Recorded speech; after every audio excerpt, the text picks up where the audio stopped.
Ladies and gentlemen, welcome back to the Passive Tree Podcast, a podcast dedicated to talking about life, Path of Exile 2, and everything in between. I'm your host, Blazeworks TV, and today on episode 14, we are joined by a fellow PoE 2 creator and streamer, none other than Dead Rabbit. Welcome on, and how the heck are you doing, man?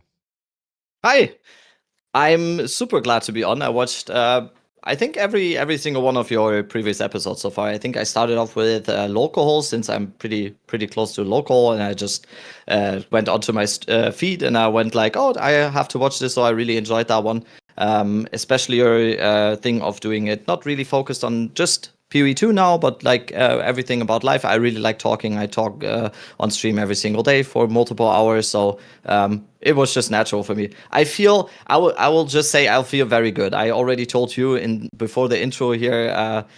We had a wedding on the weekend, so I'm a little bit I'm a little bit under the weather now, but wouldn't miss this for the world. So there we are. Oh man, well it's a true pleasure to have you on today. I appreciate you coming on, despite going a little harder than you anticipated this weekend. It's also super early for me in the morning, but we're just gonna take it nice and easy and have a good time, bro. Yeah. All right, so classic first question: what was your first foray into gaming? Was it PC? Was it console? Give me the scoop. Give me the story. It's a little bit of both. Honestly, I thought about that a little bit because I always kind of thought my first real gaming experience, I always thought it must have been PC, and we will talk about the game I played on the PC as my first game a lot today, I think. But yeah, actually, I would think like really childhood game was Super Nintendo Entertainment System and like Sega Mega Drive. I'm not sure what it was called in America or in the American realm. I don't know. There's like multiple different Sega consoles during that time in the early 90s. For me, it was the Mega Drive. It was like Earthworm Jim.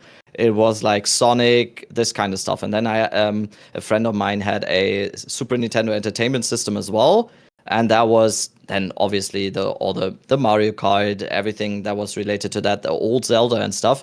That is like my earliest experience of gaming overall. I wouldn't say I really like.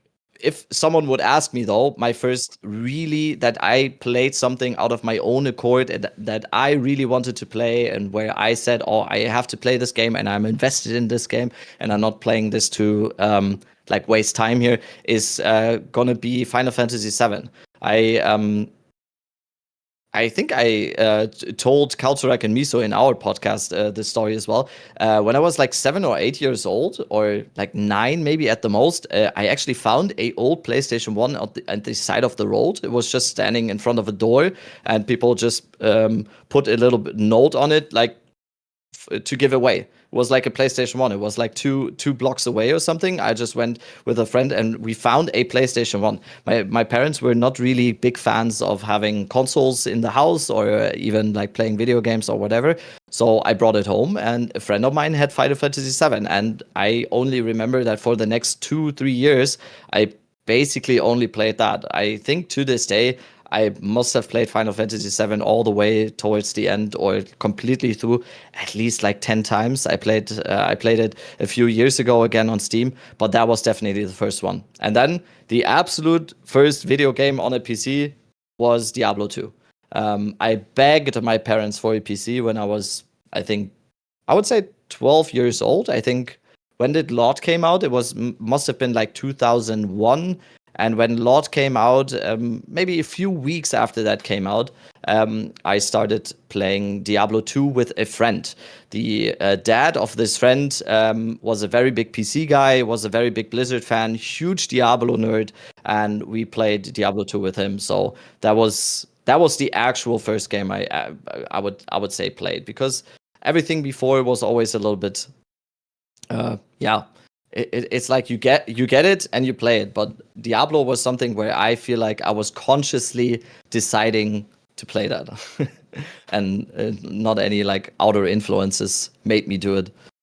For sure. That's amazing. A few things I want to say. First of all, I want to know the story behind how this PlayStation ended up on the side of the road. Like, I feel like there's like there's like a story about that? Like maybe the kids who had it, their parents were like, "I'm sick of you playing Final Fantasy VII all day. We're leaving, Yeah, we're leaving this shit on the curb." And then you like walk by and you're like, "Yo, what is this?" Like that's a huge it come was up. super weird. Yeah. It was super weird because it was like a box of like some kid stuff, and it was just a little note taped onto it to verschenken, like in German, just free stuff basically. Mhm.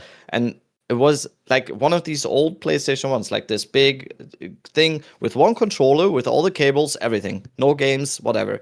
And I don't remember what else was in that box, but yeah, I always thought about that. It was because back then I didn't live like in a neighborhood where it was just like people just have way too much money or anything, and it was always I always thought about that. How did that end up there? But yeah, I mean, I used that one for years and years on end, and the only game I really owned was Final Fantasy VII. So I didn't really have a choice in playing anything else other than that. So um, all the disc changes and everything. So Yeah. I think I had Need for Speed, some Need for Speed or something as well, but that was like way later. I was always very very satisfied with just playing one game. So For sure. yeah, Final Especially Fantasy one as VII, that was yeah. it. Especially one as iconic as Final Fantasy VII. I think that game was like the first game that really showcased how like how powerful like narrative like storytelling could be in, like a video game. And I know that like Yeah. a lot of people that I've even had on this podcast, like Kaltarak and Off Meta Michael, they've both also said that like Final Fantasy VII is like their favorite game of all time. With like Diablo 2 Ooh. like coming in pretty close as well. And we'll get into Diablo 2 soon. Sega Mega Drive, I had one as well when I was a kid. My stepdad had one. It was called the Sega Genesis or Sega 16-bit over here in North America. And that Mhm. console was fire, dude. Like I would buy another one right now. It like had so many fun games on it. And yeah, like I don't know, back in those days, like it's kind of like you had, you know, a few of these games to play. It's not like these days where like there's just an abundance of like things that you could be enjoying, right? So you really got to just like sink your teeth into the very few games that you had. Like I had a PlayStation 1 or my cousin had a PlayStation 1 and we played a lot on that as well. They're from Indonesia, so that's like my Asian part of my family is from Indonesia. And so when they went to Indonesia, they bought a PlayStation 1 and they bought like a stack like this big of discs, all like illegally like made games. So we Yeah. had access to like every single game on the PlayStation 1 library. And one game that we played a lot of was Worms Armageddon. I don't know if you've ever played that game, but like, ooh, Yes. so good, dude. No, I think I had that one on the Sega as well. Okay. Okay. I don't know if it was Armageddon strictly, but Yeah. I for sure had a Worms Worms 2 or game. something. Yeah. For sure. Yeah. Yeah. No, that was so. I always thought, which games was I playing on the Sega? Because I always forgot. I always remembered Earthworm Jim. I always remembered like Sonic and stuff. I think we had a game called Lemmings or Mhm. something where you had to like bury holes as well, and the lemmings had to. But yeah, Worms, 100%. I Yeah. still remember the like the holy bomb or whatever it is, The like holy hand where it just grenade, goes, yeah. oh yeah, oh holy hand grenade, yeah, yeah. Yeah. I don't know if it was Worms Armageddon, but yeah, that was definitely something I played as well. Yeah. It's it's kind of insane because I feel like you value games a little bit different when you are from this kind of generation when it came to video games like that. Like you said that we it's not supposed to be sounding like, oh, we didn't have anything or anything. No, I was super lucky with having these many games and having the opportunity to play these many games. But I think today is a little bit different. When I would be a kid today, the abundance of games and everything you just can just choose from would just be completely overwhelming to me. I really like that I come from a generation where it's just like, yeah, these are the games. And I also feel like the games that you had were so much more, there was so much more love in them for some reason, because now it's just like very very, yeah, pump out the next one, pump out the next one. And I feel like that is something that is being lost a little bit, and that is definitely a reason why I am also just like, and we can talk about that too, I always kind of played one game. I was never really the person that went from game to game. And this week I played, I don't know, I play Elden Ring, then I'm finished with Elden Ring, then I play The Witcher 3 next week, then I play Cyberpunk for a week. No, I was always like, I play one game. Every game that I have ever touched, I at least have 1,000 hours in, I would say. There's probably a few exceptions, but I would think so, yeah. And most of them much more than 1,000 hours. So, and I think that comes from that a little bit. Absolutely. With Yeah, the it's totally like limited. it's totally like a mixture of exactly what you said. Having so much more like basically options to play, whereas like back in the day we had like a few games that we would have. I don't know if you did this, but we had this place called Blockbuster in Canada and North America, and we would go and rent like a game every like 2 or 3 weeks because my parents didn't want to like buy us new games all the time. So we would go there, we would rent like a new game that came out, we would play the shit out of that one game for like 3 weeks or whatever until we had to return it. Um, and yeah, like I just feel like nowadays it's like it's hard to I feel like everyone has like this attention like problem where it's like I could be playing this, but then there's also like all these other things, and then you get like FOMO that you're like missing out on like another game that you could be playing, and there's always a new thing coming out. So but yeah, I'm the exact same way where like I lock in with a game that I really like, and like that's like what I'm doing. And that's kind of where I found myself with PoE too, honestly. Yeah. Yeah. Okay, so this is always an interesting question. So now that you're older, how do you find balance between your gaming, your content creation, your streaming, and all of your other life's responsibilities? I'm pretty boring. Like overall, I'm like a very I don't know if recluse is the right word. I think it might sound a little bit extreme, but I'm pretty I'm pretty happy with what I have inside of my flat here, and with my wife, my two cats and stuff. I was always very happy just sitting in front of a PC, and I have other hobbies as well, but I don't really have the biggest um, I don't really need the biggest like balancing of life's responsibilities with gaming, because it kind of always was what I just love doing. I had a big break from actually gaming before I started actually starting with PoE2 content. I didn't touch my PC, I think, before that for like at least 2 years. And that was also something where it was just natural. I don't really decide or I want to do this for 8 hours now. I just kind of just do what I want to, and especially now with like it naturally going into what I love doing, and now that I'm doing it as a kind of a job right now, it just comes very naturally to me. I never even like when I hear the question, I never even really thought about it. It's just like I'm not sitting there after 8 hours of gaming or after 8 hours of doing whatever. I'm like, okay, now I have to do this. It was always just pretty natural to me. I did a lot of sports when I was a little bit younger. I did like boxing and kickboxing for like 15 years, so I always had this routine. I'm a very big routine person, and it always just came like it wasn't something that I was forcing, and I still think it is something that I do today. If I wouldn't love what I do right now, especially gaming or streaming or doing content for the game, I just wouldn't do it. I just wouldn't do it, and that's why it's kind of hard to answer the question a little bit, because it doesn't like I gaming doesn't feel like a responsibility, making content doesn't feel like a responsibility, cooking dinner for my wife doesn't feel like a responsibility. It's just everything that I do, I just like doing now. There were times where this wasn't the case, and I forced myself into doing jobs or doing something that I absolutely hated, but at least it paid the bills and stuff. And yeah, I don't know, over the past few years, it just went away, and I had like a big aha moment where I realized, oh wait, I don't have to have a big career. I can just do what I want, and it kind of works out that way. So yeah, responsibilities in this case is a little bit funny. That's really cool. Thank you for sharing that, man. Yeah, it seems like you sort of over the course of, life, you've sort of tailored the things that you do or the things that you have to really suit like exactly what you love and what you love to do. And it's kind of cool to hear that like everything that you do now, it just doesn't seem like it's like a mandated responsibility, more just something that like you're just enjoy doing and you don't feel like pressured or forced to do it basically, which is awesome, man. So, seems like you're doing well and congratulations on that, man.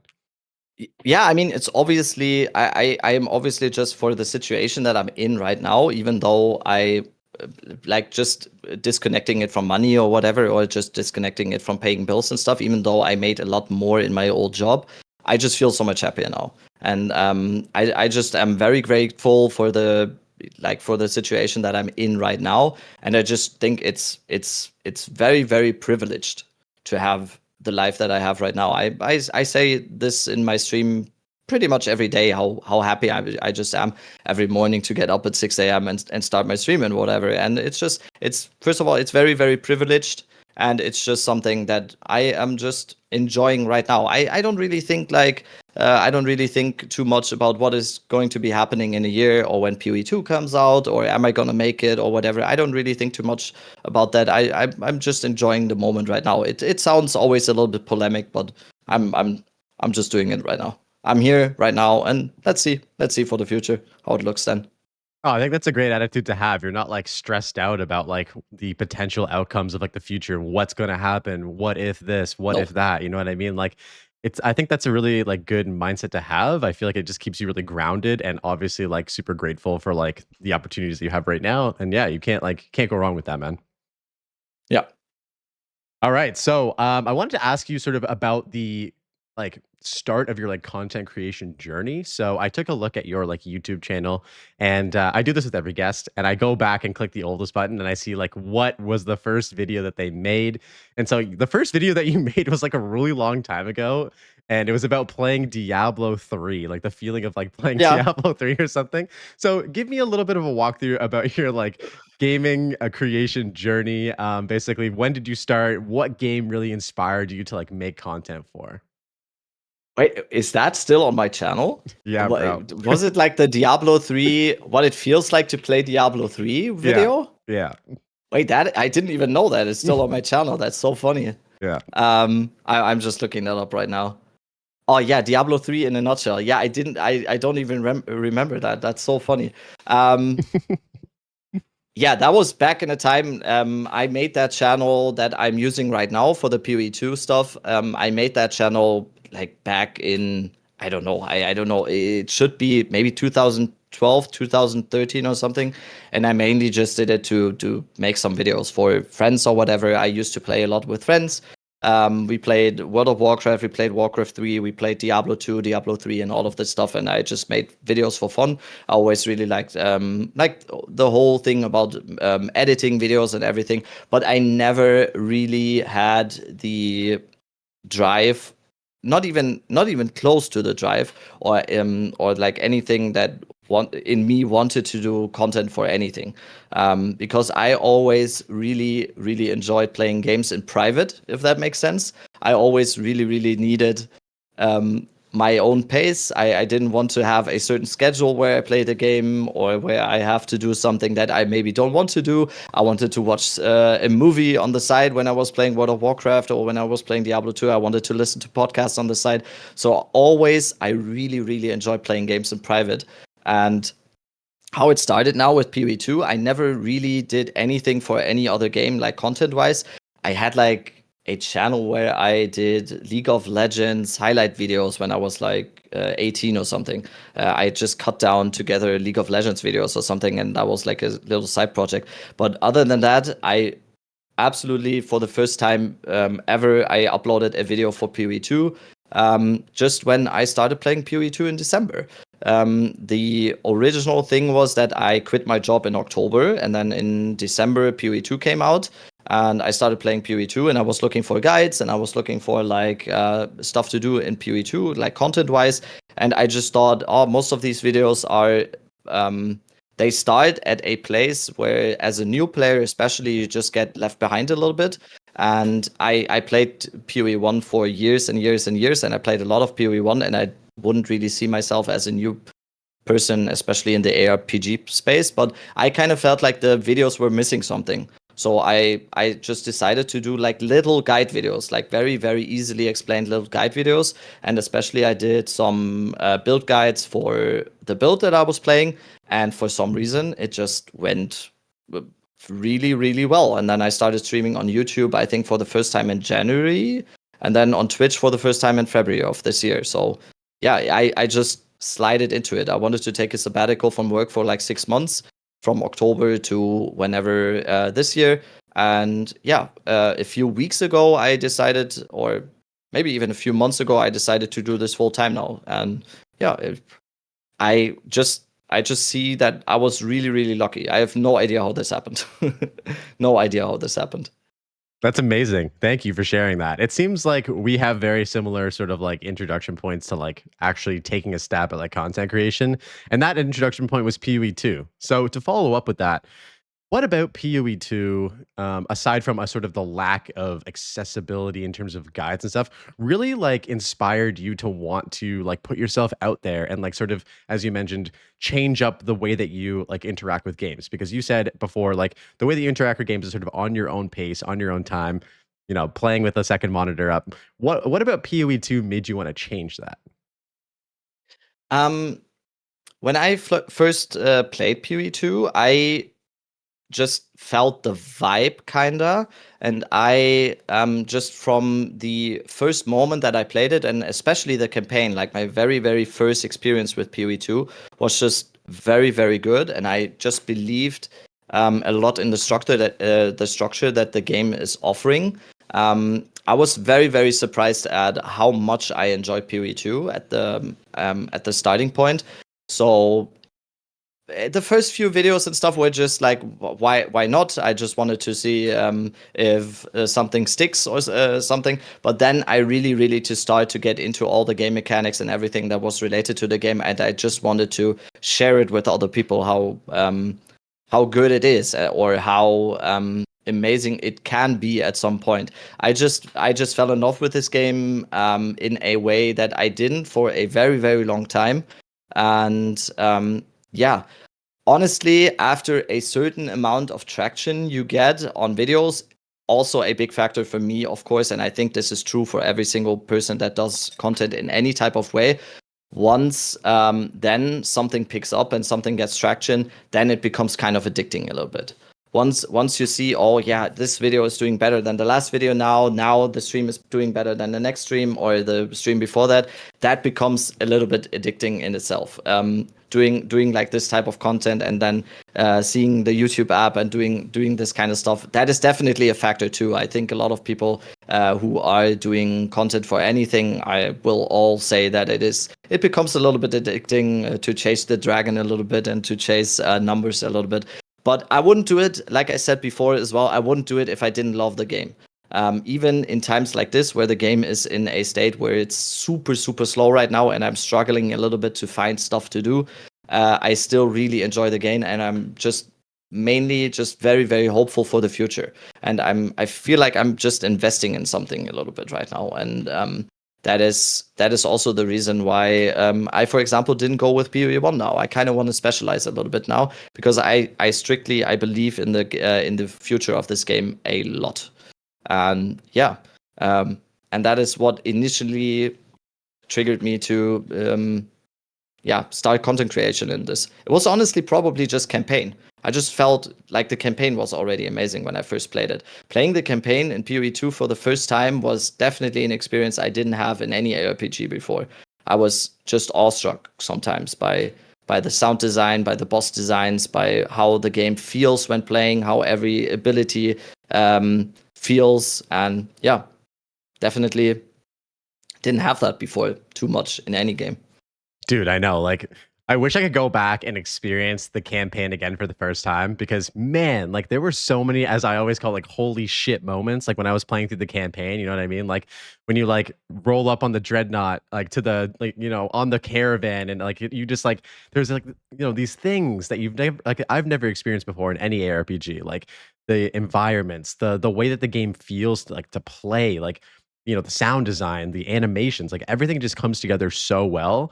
And I was honestly awestruck. Like when I was playing the campaign for the first time, I was going through the different zones. Every zone feels so different. Every monster type is varied throughout every zone. The boss fights are fucking amazing. Like, yeah, it was a special experience, and I think that that's what stuck with me as well. And it's the perfect segue into sort of the next topic that I want to talk about.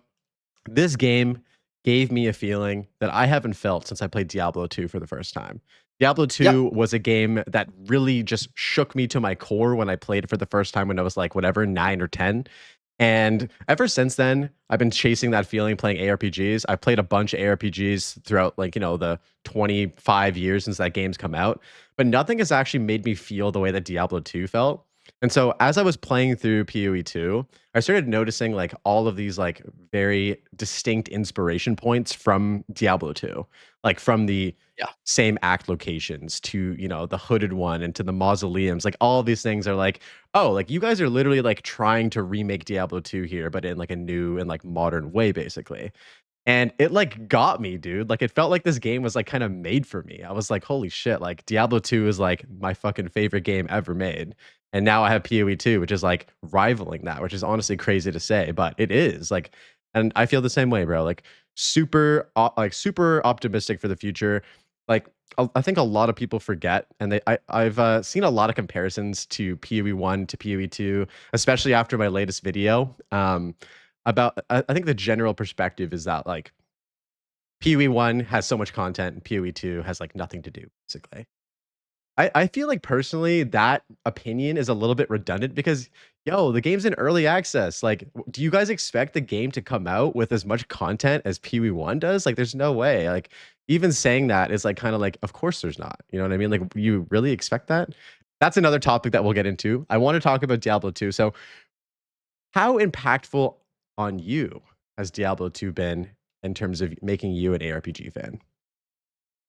Um, I don't think it can be overstated how impactful Diablo 2 was for me. Like overall in all of my gaming experience, but especially for ARPGs, it kind of ruined every other ARPG for me. Um, I didn't stop playing Diablo 2 for 20 years almost. I started playing Diablo 2 for the first time when I was like 11 or 12 years old, and I never really stopped. The longest amount of time that I haven't played Diablo 2 is I think now, since December. I think I haven't really touched Diablo 2 in all of these months now. I don't think that ever happened before, except for the time where I didn't really touch my whole PC for like almost 2 years now. But at the same time, with the impact that it had on me, it kind of ruined a little bit of ARPGs for me because I never really found an ARPG that scratched that itch that it had for me, that Diablo 2 was able to scratch. And the first ARPG that actually was able to do that is PoE 2 now, because like you already said, I don't think or I think it's very very obvious where they are taking the notes here, and the act design is the first thing you already said. It's very very obvious that they are trying to recreate Diablo 2 a little bit here, and yeah, that's probably the reason why I enjoy PoE 2 so much. At the same time, it's always a discussion a little bit that people always say, yeah, but first of all, we don't want just that they copy PoE 1, and we don't want that they just copy Diablo 2. But I think taking like stuff from what is, in my opinion, the best ARPG of all time, and a definite second place best ARPG of all time, with PoE 1 here. I think why not take like good systems from that, and why not look to PoE 1? Okay, what can we do with this like with these certain systems that we have in PoE 1, or what can we do with these systems that worked well in Diablo 2? Why not take from these? So I don't want PoE 2 to become like PoE 1.5, but I still want them to look at the stuff that worked in the past to also be implemented here. So yeah, I'm still longing for Diablo 2 sometimes. I wanted to play the new season, but it's just impossible right now a little bit because everything that I'm doing right now is a little bit PoE 2 coded. So, but I am very sure that I will come back to Diablo 2. I think it's the best ARPG of all time. It like shaped what I really like in a game to this day. It even shaped like stuff that I like in my private life. I always like the whole like aesthetic. You can maybe see in my tattoos that I always liked a little bit of the like Diablo like aesthetic, the grim, the dark stuff. It just shaped so much. I had the first alerts on my stream that I had were all the Diablo 2 noises. I made a loot filter in PoE 2 with only Diablo 2 sounds. So it's still shaping everything to this day, and that is just the best example of why. And I don't think it's just nostalgia. I just think it's a perfect game. So yeah, it's shaping everything. For sure. It's a prime example of how impactful a piece of media, or I would call it like a piece of art, I guess both, can have on a person. Like, we're here 25 years later talking about how playing this game as a kid and all throughout our like life basically has like shaped us in like so many ways essentially. And that's crazy. Like when people can make stuff that like transcends time, which I do believe that Diablo 2 has actually achieved now, and will still achieve for many years to come. When you can make something that transcends time, dude, like that is like the peak of like any creative person. Like it's Yeah. insane. So why do you think that Diablo 2 has stood the test of time? I'm laughing because there's a lot of things that you could say about this. But in your opinion, like what about Diablo 2 has really made it the greatest ARPG ever made and allowed it to sort of transcend time? Yeah. Um, I think it's something that you cannot really put down to like 1 or 2 points. It's definitely something that is very, very nuanced, and it will feel different, I think, for everyone, like individually as well. I think one person will say itemization, one person will say, oh, yeah, it's the vibe, it's the music. Another person will say, yeah, the replayability or whatever. So I'm just gonna do like subjectively in this type of thing. For me, why it was always just for me playable for like 20 years was always just the itemization. I think Diablo 2 has it down to a T that you can just replay the item hunting, the loot it's the perfect looter. Basically, I do this discussion a lot because a lot of people always discuss about itemization in PoE 1 or PoE 2 or any other ARPG.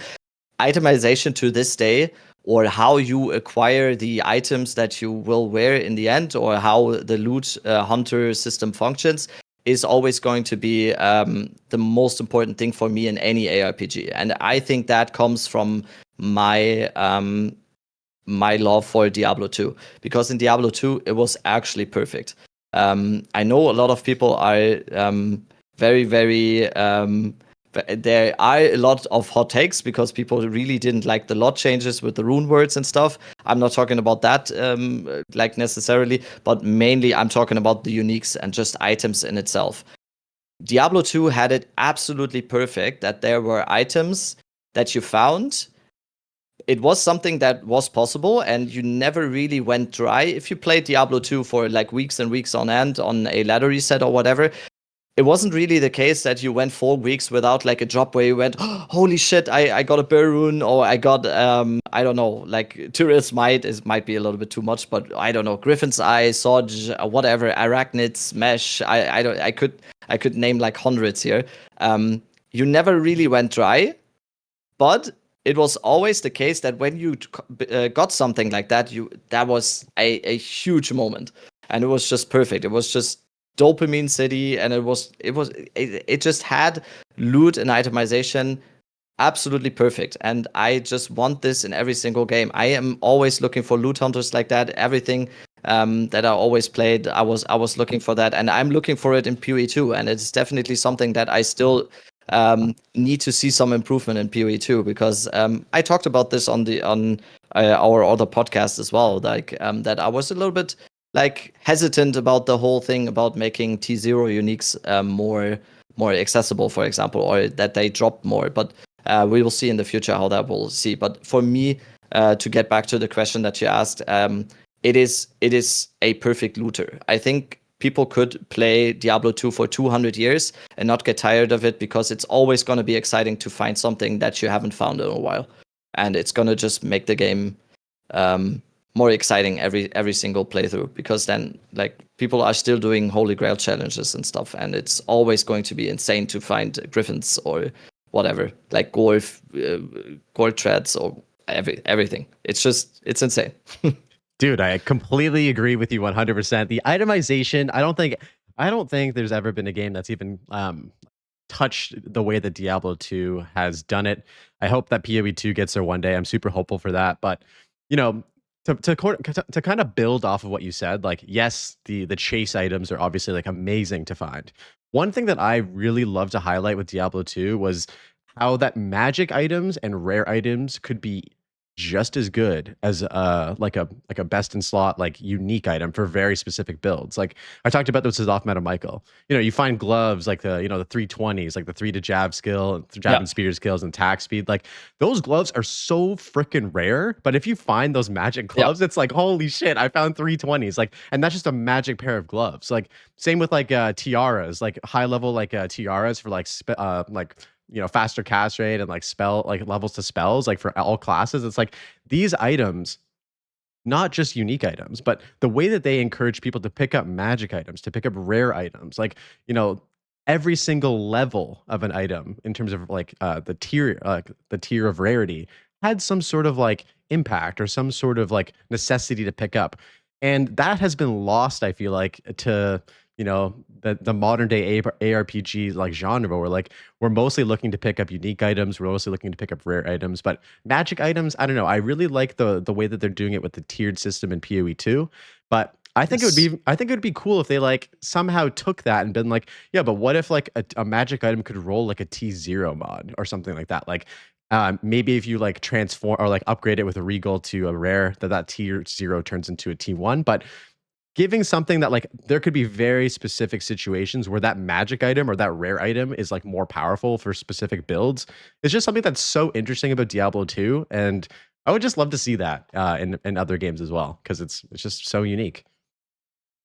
Yeah, to expand on that a little bit, I don't know about you. I heard you talk to other people on your podcast about Diablo 2, but I don't remember your opinion on that. I don't know if you touched it with any other creator here. Um, I hated, to this day, I hate Enigma in Diablo 2. I absolutely hate it. I think it always kind of ruined every season for me. I refused to use that item. For anyone that doesn't know or hasn't played Diablo 2, Enigma is a body armor. It's a rune word. Basically, it's the best item in the game. I think, yeah, there might be some other like discussions about certain items, but it's the best item in the game. You just slap it on the character and your character is 100 times better. It makes you teleport, which is some of the best, which is probably the best utility in a game that is as movement limited as Diablo 2 anyway. The teleport is just amazing. I always hated that because it made everything else so not necessarily just less valuable, but also it devalued every other chess piece in the game, right? And that is why I was a little bit underwhelmed with the whole change about the uniques, for example. I already heard the discussion already that some people said, yeah, it's a little bit an out of touch take, because for someone like me who plays for 12 hours a day, of course, it will feel different finding a certain unique, or a person that is playing 2 hours every day. Will not have the same experiences as me, and I get that. But in my opinion, it just boils down to the fact that I don't want a single item devalued. If there's like something like Astra Mantis or any other T0 unique that is going to be extremely powerful, or is supposed to be extremely powerful, I don't want to play Trade League and see that item available for just everyone. I know it kind of leaves some people behind, because it always sounds a little bit out of touch with someone who's a no-lifer like me. But I feel like that is the nature of this game. And if everyone, like in Diablo 2, for example, is just aspiring every ladder reset to just, yeah, this is going to be a speed run to get this chest, so everyone can just slap on that chest and then basically the game is done. I always really dislike that. I like loot hunting. I like the min-maxing aspect, and I always want to strive for something. And if that something is just very easily achievable, I lose interest very, very fast. And that is also the reason why I think Diablo 2 was so amazing, because apart from that, there was so much other stuff you could strive for. And that needs to be something that is also going to be felt in PoE 2, for example. And as it is right now, and it might have something to do with me playing way too much, I know, and having been acquiring too much currency or whatever. But there's not really an item here where I would be like, oh my, if it's not something like perfectly crafted with corrupted or whatever, there's not really something where I would go like, oh my god, this is like the holy grail of all items that I found here now. And I think they're gonna go back a little bit to that, because in the end, like we already said multiple times now, the developers for PoE 2 really like Diablo 2. So I think they wanna get like a little bit of that formula they had in Diablo 2 in here, and I really hope they find that, because they're testing right now, and I'm really hopeful. It's gonna be good. I definitely have some things that I'd love to say. So just for context, guys, I'm a hardcore solo self-found player. So that is the way that I engage with the game. I played Trade League at the very beginning for like 250 hours. But since then, so probably over 800 hours now, I've played specifically only hardcore solo self-found. So all my opinions come from basically that perspective of, and I'm guessing Dead Rabbit, you play softcore trade for like the most part. So let's talk about Enigma. So I think Enigma is the greatest item chase in any ARPG, and that's coming from a solo self-found player's perspective. It's obviously much quicker to obtain items, just generally speaking, when you're playing trade, because you can, find a drop that's equivalent value in terms of high rune, and then trade for the high runes that you want, and then get the base that you want, and then boom, you have Enigma, and you're super overpowered. Enigma is incredibly overpowered. It gives you the most OP ability in the game, combined with run walk speeds, like a bunch of good like attributes aside from teleport as well. But to get it, it feels so good, especially if you find all the pieces yourself. Like to put it in PoE terms, it's like back when Astromentis was like actually like impossible to find. It was basically like finding two Astromentises and then finding the perfect like mage plate or whatever to put those two Astromentises into. So like if you're finding Enigma by yourself, like it's going to take you a very long time to get it. And when you get it, you should earn that like overpowered ability because you've worked so hard and you've grinded for so long to get that Enigma.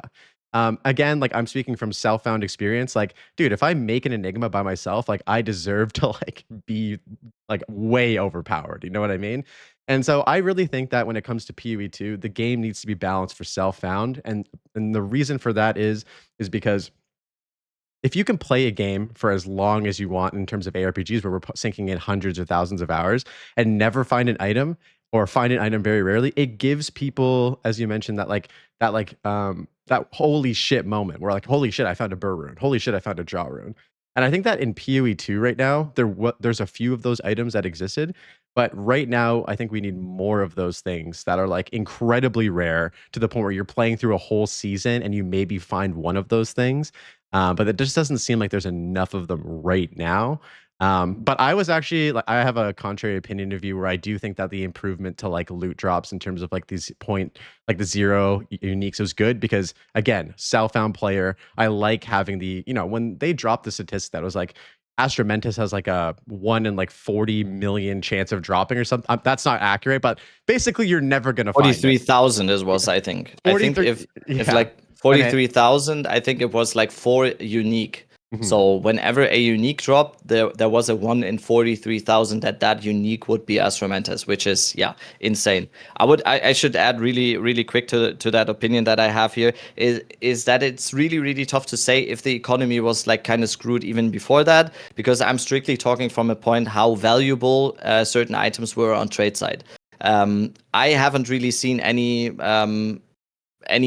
that much more T0 uniques ever since that change. I was just strictly talking about like trade side. I was a little bit dejected that some of the items in that change were just devalued to a point where it was just completely valueless, speaking of trade. But I totally get the whole SSF point and at the point that we need more of the drops, 100%.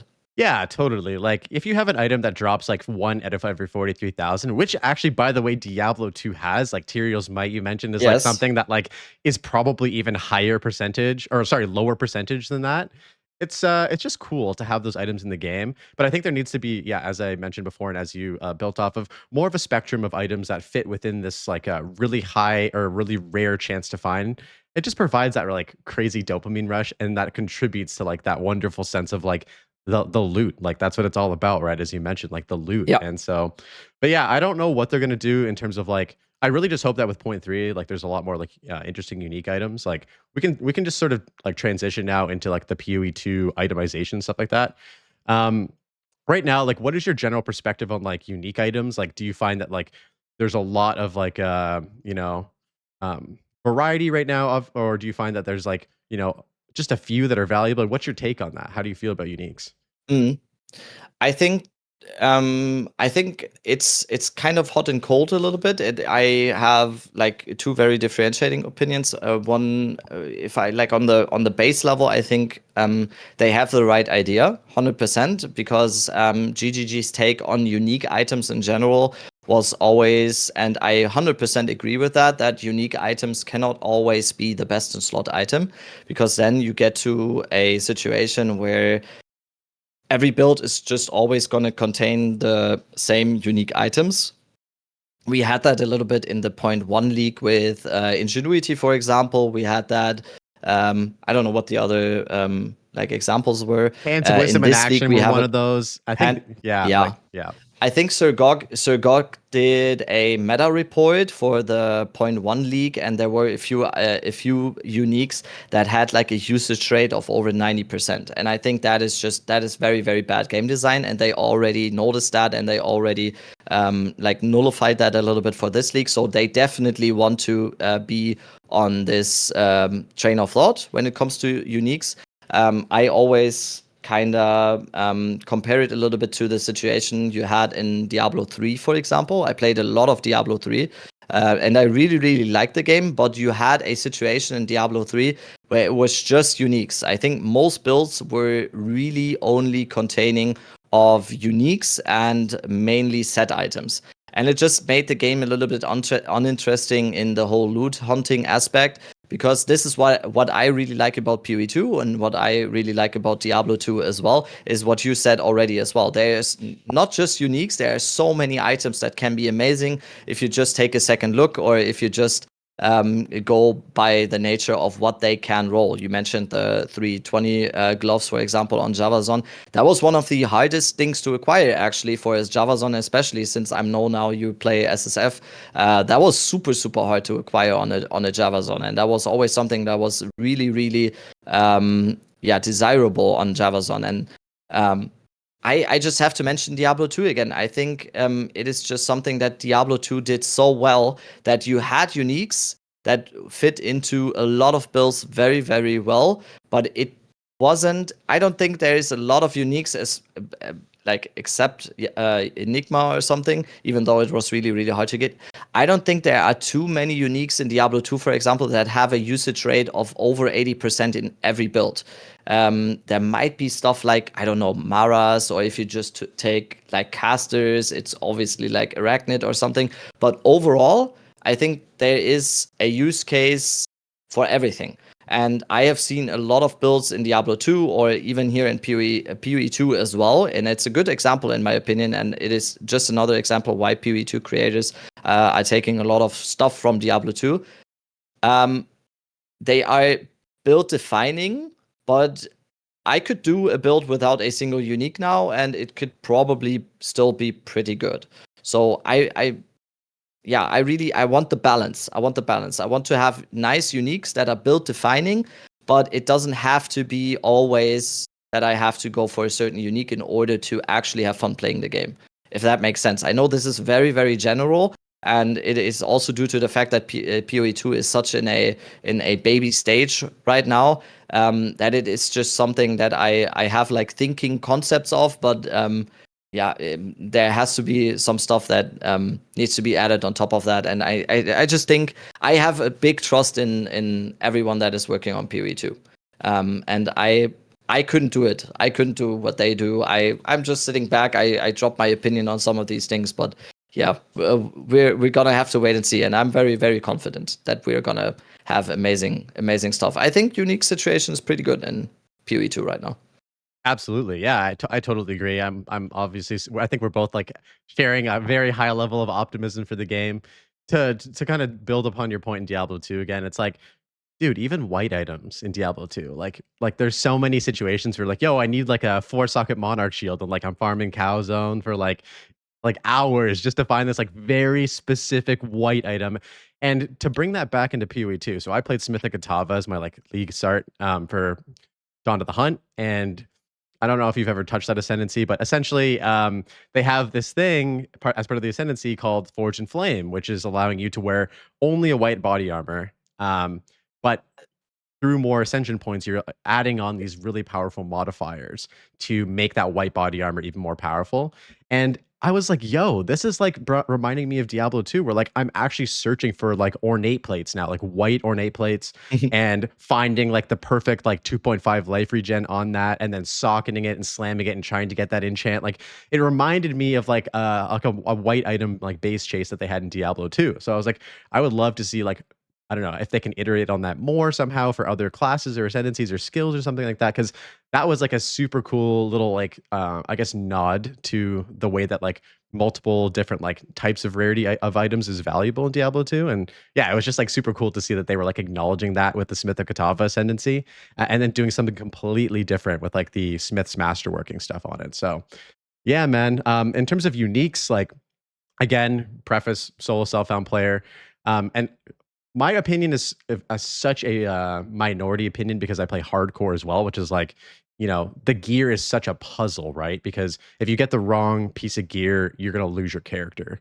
And so for me right now, and I talked to Miso about this on a previous episode, like my general opinion is that rares for the most part are just always better than unique items, except for like a very few like unique items that are just like best in slot basically, because rares offer such a high level of defensive capabilities versus a lot of the uniques in the game. Like for instance, you can use like body armor, for example. Like most builds use like a really like solid like energy shield and evasion base. And it's hard to get rid of that, especially as a hardcore like solo self-found player, because you're sacrificing. Like, dude, if I wanted to use a tabula rasa, it's like I'm losing like 1,000 energy shield or 1,000 evasion and like 400 energy shield to basically compensate with a bunch of other cool things. So it's like it feels like there's a lot of like uh pull basically. Like there's a lot of good and bad with uniques. And so I think that's great for build makers like you know, like Miso and yourself and Kaltarak. I feel like that adds to the puzzle, which is really cool. But I do wish that there were some items that again were like super duper rare, but when you found them, you're like instant equip, instant dopamine hit, and that maybe added a bit more like defensive capabilities as well. Or I had this idea where like you could upgrade, like you know how in Diablo 2 you could heroic cube like a low level, like a normal base, and like upgrade that into like a nightmare version or like a hell version. It'd be cool if you could do that with uniques too, and like PoE 2, where like it would add sort of a higher lifespan to these items and maybe provide you with a little bit more bonuses to them. Because there's some cool ass uniques in the game that you find at like level 10 that allow you to like, you know, there's those gloves that give you the capability to use any like skill gem with strength and like gear with strength. But it's like it has nothing else. It's just like these gloves with no defenses or anything, basically. So I don't know. It'd be. What do you think? Do you think it'd be cool to like somehow improve uniques, like through, you know, crafting or something like that?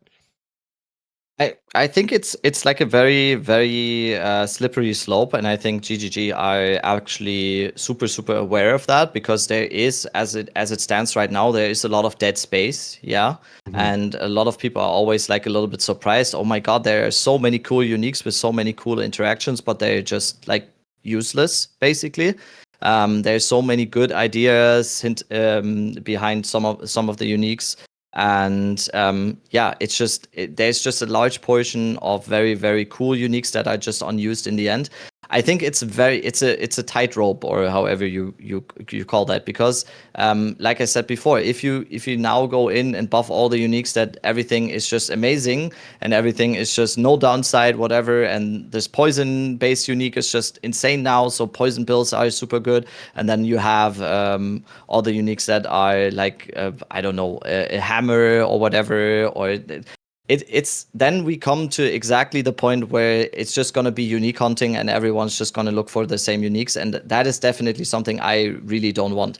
Like you said already as well, what I think is so amazing in PoE 2 is also now what we are slowly getting with itemization, especially for rare stuff, because finding a 1 in 43,000 Astromantis might already be kind of insane, but as it is in Diablo 2, getting those rare gloves with 3 plus Javazon skills and 20% attack speed, we kind of have that in PoE 2 as well. Like, for example, on the ring slot, no one is really using unique rings for the most part, because it's just about the perfect rolled breach rings or like perfectly rolled boots and stuff. And this mix between very, very good rare items and build defining or build enabling uniques, I think that is the perfect sweet spot they need to keep looking for. That every build, in my opinion, this is just strictly my opinion, that every build is going to be based upon like mostly rare items with different kinds of roles, and then you have one or two uniques in every single build that enable your build in a certain way. It should not be in a way where I need X unique in order to play, let's say, Monk Ascendancy. If I want to play a build for the Monk Ascendancy, but I need unique X, I think that is bad. That is not only bad for SSF, in my opinion. That is also bad for Trade League, because it becomes then it becomes a situation that we had a little bit similar to what the Point 2 launch was now, with all the Lightning Spear, with all the Tangle Tongue, because it just becomes very, very focused on certain items rather than certain builds, for example. And for me, this game is based on builds and not necessarily just on, oh yeah, this one unique, and now this unique is the build. I think that's a bad place to start. Absolutely. And yeah, I think they missed the mark absolutely with Tangle Tongue. I mean, like the fact that you can find it in Act 2 or farm it so easily in Act 2, like that spear should be like a super rare item, basically. Yeah. And then it would be fine, because the amount of them would just be very small. And I think that that's the thing with the unique items in PoE 2. It's like they're sort of, as you mentioned, finding that balance, right? Of like what's really good and how accessible is it? And I think that we need more stuff that's really, really good, but not accessible, like very minimally accessible, to complement the amount of like cool rares basically that you can find. And I think that they'll get there eventually. Like, I don't know if this is a hot take, but like I loved the feeling of like the Deepest Tower or like really good rolled Hands of Wisdom in action. I think that those are like awesome chase items to get. And I think we just need more of those. And I think that they need to be like super rare, super hard to obtain. But when you get that, you've like earned that like power basically that you get in the game. It should not be like Tangle Tongue, where like you're running through the Valley of Titans and you just drop this unique spear, and now you're basically like you can do Lightning Spear from, as soon as you find that basically. But yeah, no, I totally agree with everything that you said about items, and I'm so excited to see what the more stuff that they drop in the game, man. Yeah, I think it's just down to the fact as well that it is literally the second biggest or the second big update to the game, and I think the lessons learned have already been very, very apparent, and I think they're just gonna continue in that lane. And I think we're just going to look back in a few years and look back at this stage of PoE 2 as a very, very big learning experience, not only for the players, but also for the developers and stuff. And yeah, it's just, the foundation is just amazing. And I just can't wait for what's going to be decided in the future. I have never been very this confident in a game, and I wouldn't have started doing content creation in a game where I thought, oh, maybe this might be dead in 3 months. I know it won't be. I know for a fact that in 3 or 4 years I will still be playing this game. I'm very, very sure of it. Me too, man. Me too. Yeah. Like if it's this good, like what I always say is like if it's this good right now and I'm having this much fun playing it in like 0.2, like I just can't imagine like, and here's the thing, like I went back and played PoE 1 for the first time, and it just made me more optimistic for PoE 2, because there's so much shit to do in PoE 1. And even if like a fraction of it comes into PoE 2, like they have so much stuff that they're like planning for this game, and there's going to be like an infinite amount of replayability, just like it is in PoE 1, basically. So that is a perfect segue into my follow-up question here. So I wanted to ask you, do you think PoE 2 has an acceptable amount of content for an early access game? For someone like me, no. I'm a big endgame person. I'm very, very. I'm not someone who can just enjoy doing campaign over and over again. I'm not really a big SSF person. I always really like the economy aspect in these types of games, so I will always be someone who's mainly going to be focused on Trade League, because that's something that is just content to me as well, like playing the economy aspect. And now, for example, I'm doing a lot of crafting. I'm doing a lot of like using trade side. I'm basically using the economy of a game as kind of a second game on top of the game. So that is always going to be something that I'm really concentrated on. It's really tough because at the one side of it, for an early access game, this is so fleshed out. I personally have never seen a game that is this like far advanced as an early access game. I'm not sure about the vernacular today because there's so much stuff. Is it early access? It's like beta. It's alpha version. I don't even know what any of this stuff means anymore. But just comparing it to other early accesses or other early access games that I've played in the past, this feels much more fleshed out and much more advanced than most of the stuff that I've seen before. Endgame content, especially for someone who plays this game as much as me and who looks for everything to do in the game itself, it has to be point number one. I think it has to be on top of the list because they have a great foundation now. What is lacking, and that is definitely noticeable when you see like player count, for example, even though I hate really harping on the whole player count idea, it is definitely something that needs improvement, not only for the person like me who plays this game 8 to 10 hours a day, but also for people who play it not as much. We need more acts for people who really like playing the campaign. We need more boss content for people who really like the whole boss aspect or the boss killing aspect of a game like this. We need more endgame content that just has infinite replayability for people like me who just want to play the game over and over and over again. And like right now, like I mentioned already as well, I am in a situation right now that I haven't been in with PoE 2 like today, where I'm struggling a little bit to find stuff to do for the next 30 days because it is a little bit barren. Hardcore and for me, solo it should self be out. Do a run, bro. Yeah, my chat wants me to do that. Yeah, It's good for the it might stream too. it might actually be something. Yeah. Yeah. I've tried a little bit. I've tried a little bit of doing like the speed running as well, and just doing like becoming very good at campaign. Right now, I'm into the whole crafting aspect of the game, and I'm just crafting items right now. But yeah, end game there needs to be more. I always think it's kind of funny because just to make the connection to Diablo 2 again, it's kind of funny because does Diablo 2 has more stuff to do in the end game? I don't think so. I don't think so. Not. It's very repetitive, but people still do it over and over again. I'm still seeing videos like popping off of people doing 3,000 Pindo runs or whatever and showing the loot. And again, to make the connection again, that is due to loot hunting. That is due to itemization.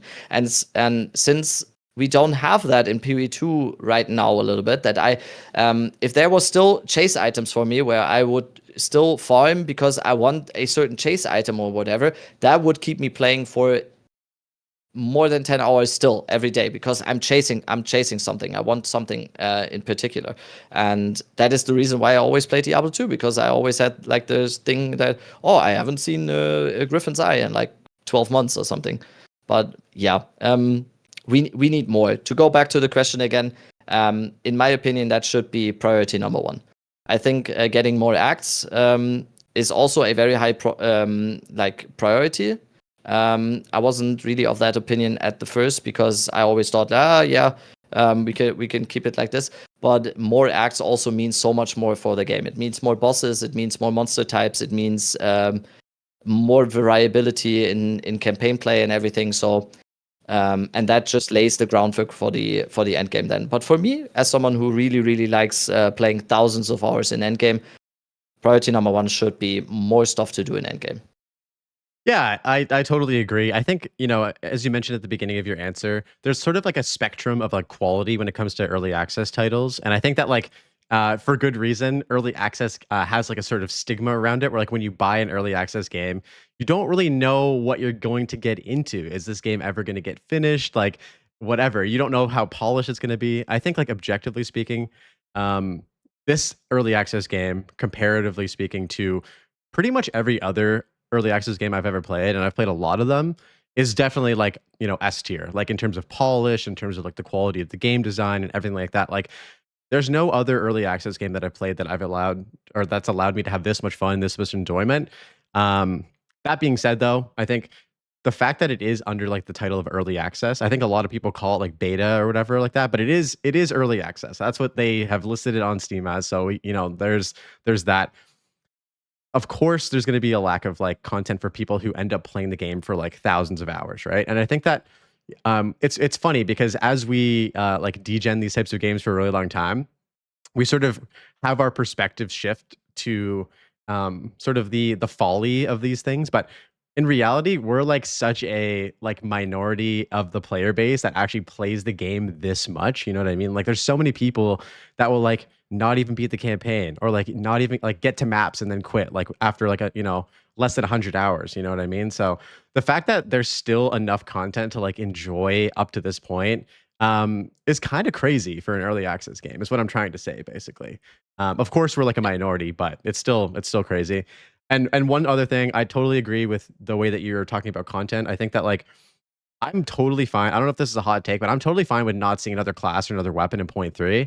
I would much rather see Act 4, maybe Act 5, for all of the reasons that you mentioned. Like we just need more stuff to do at Endgame, and by them building out the campaign more, it's exactly like you said. More bosses, more monsters, more layouts, more everything. And that just translates into more content in the end game. And like that is what the Yeah. game needs right now to, as you said, hold that player base longer. And you know, they have a new end game mechanic coming in too. So I think on top of that, it'll just result in a way better experience for people like ourselves who just want to play the game so much. Yeah, Yeah.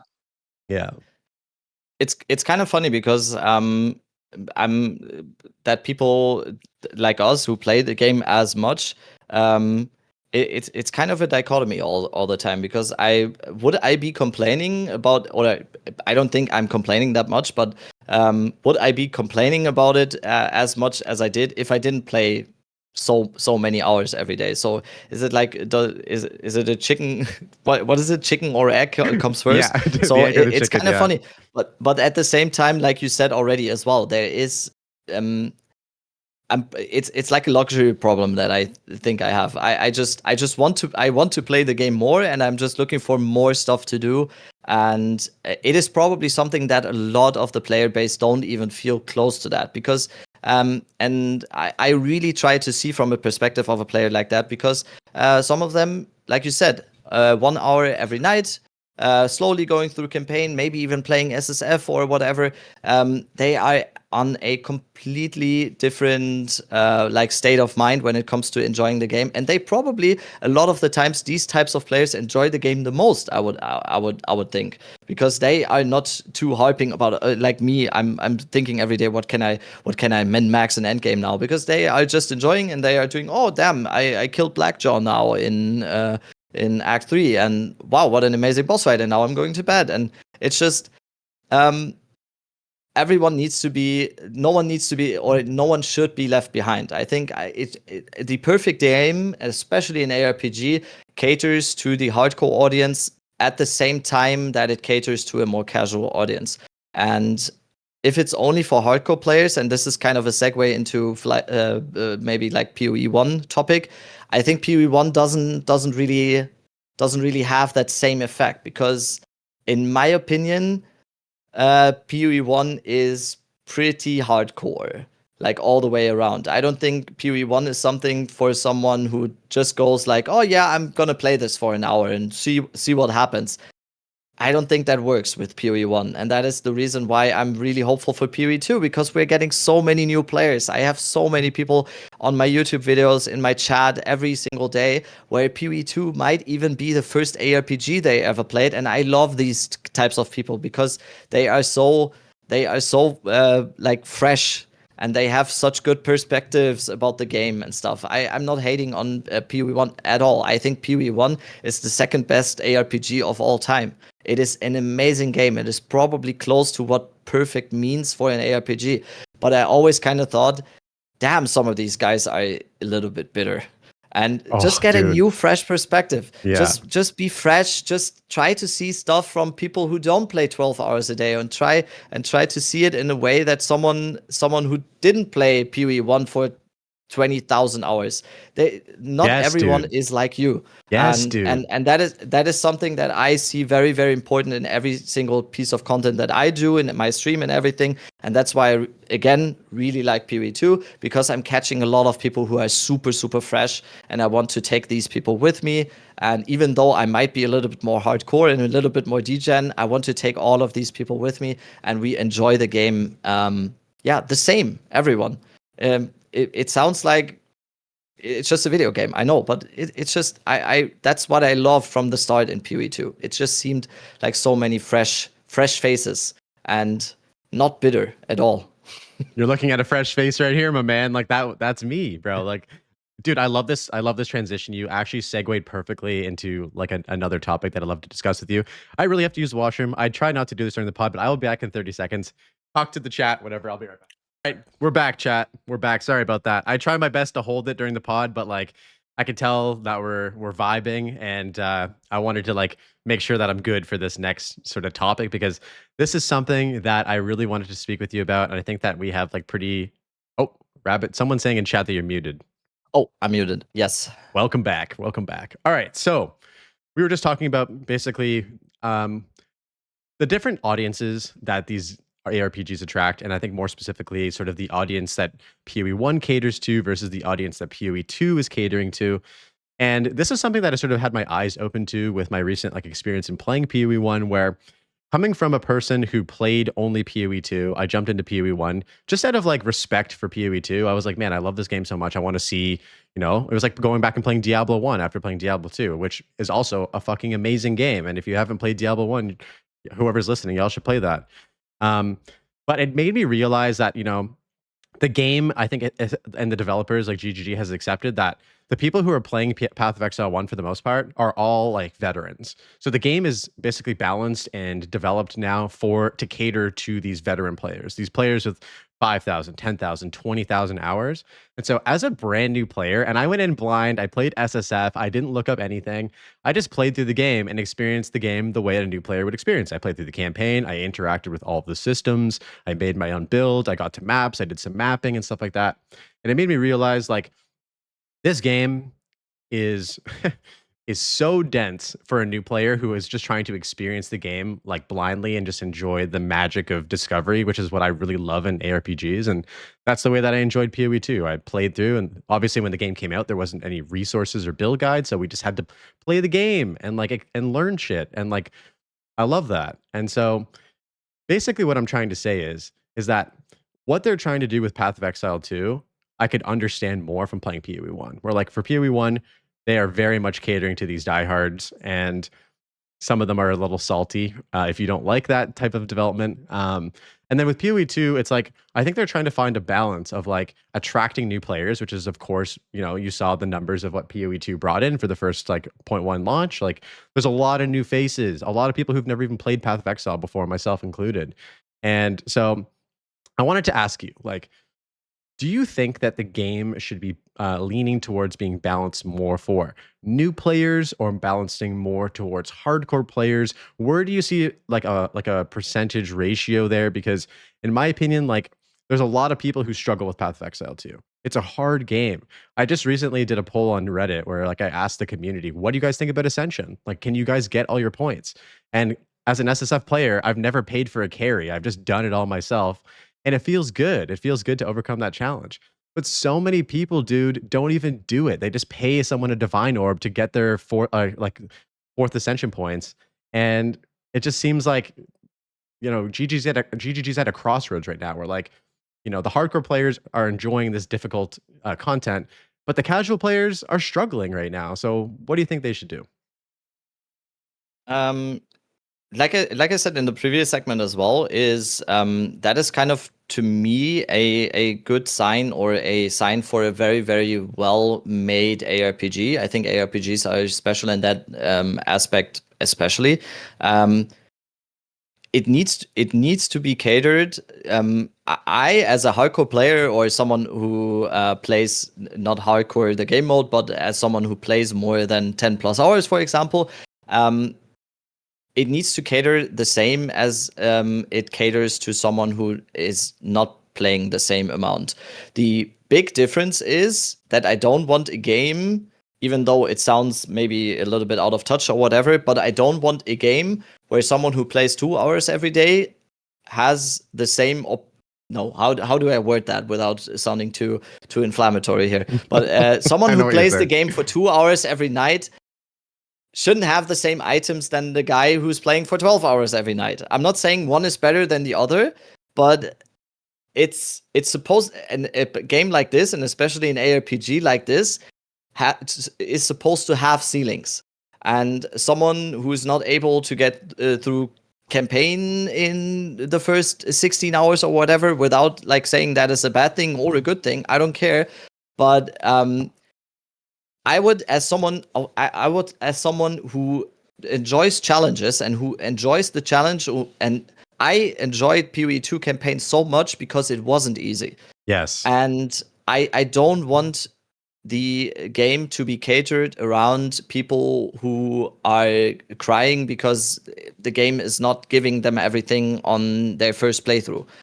Like when you're playing an actually good game like this, it's supposed to be hard sometimes. What is this game? People always draw the comparison that PoE 2 feels like a Souls-like game or whatever. I don't get that.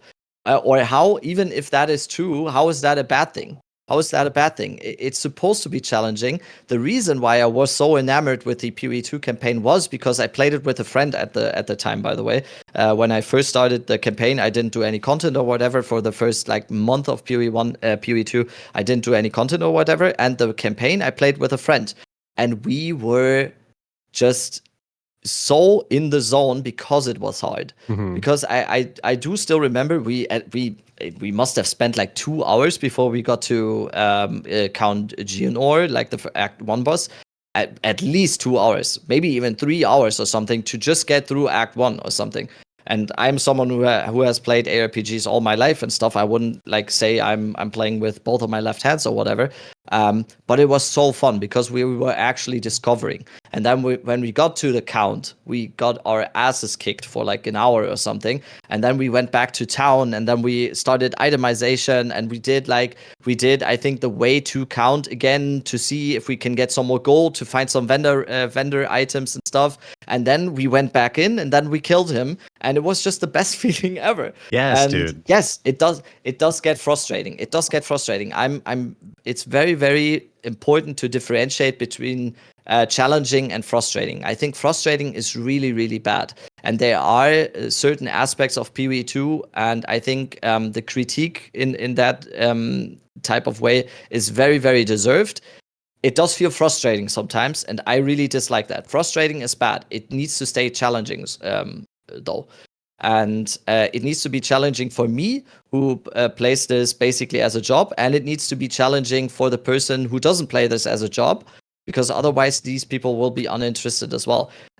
Just to draw a comparison to another game, when the whole drama about PoE 2 came, and the whole drama about Last Epoch, when Last Epoch did the last like update or whatever, I don't know what they call it, like seasons as well. Mm-hmm. Everyone, and that is content creators included, by the way, every content creator, every PoE 2 content creator, every PoE 1 content creator just went like, oh my god, the new Last Epoch season, this is gonna be the messiah of video games.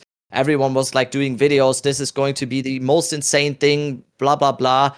And oh my god, we finally have loot, we finally don't struggle while doing the campaign. Every single one of these content creators was gone in 7 days.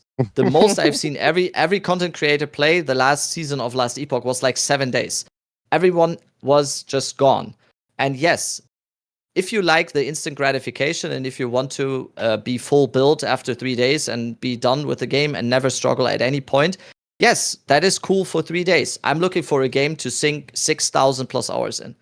And that is without like, I'm not hating on Last Epoch here. It's an amazing game actually, but it's like vastly different. I personally want a game that I can sink thousands of hours in and not play for a week and then be done with it. Mhm. And I think this goes for casual players too, because everyone wants, in the end, everyone wants the same experience.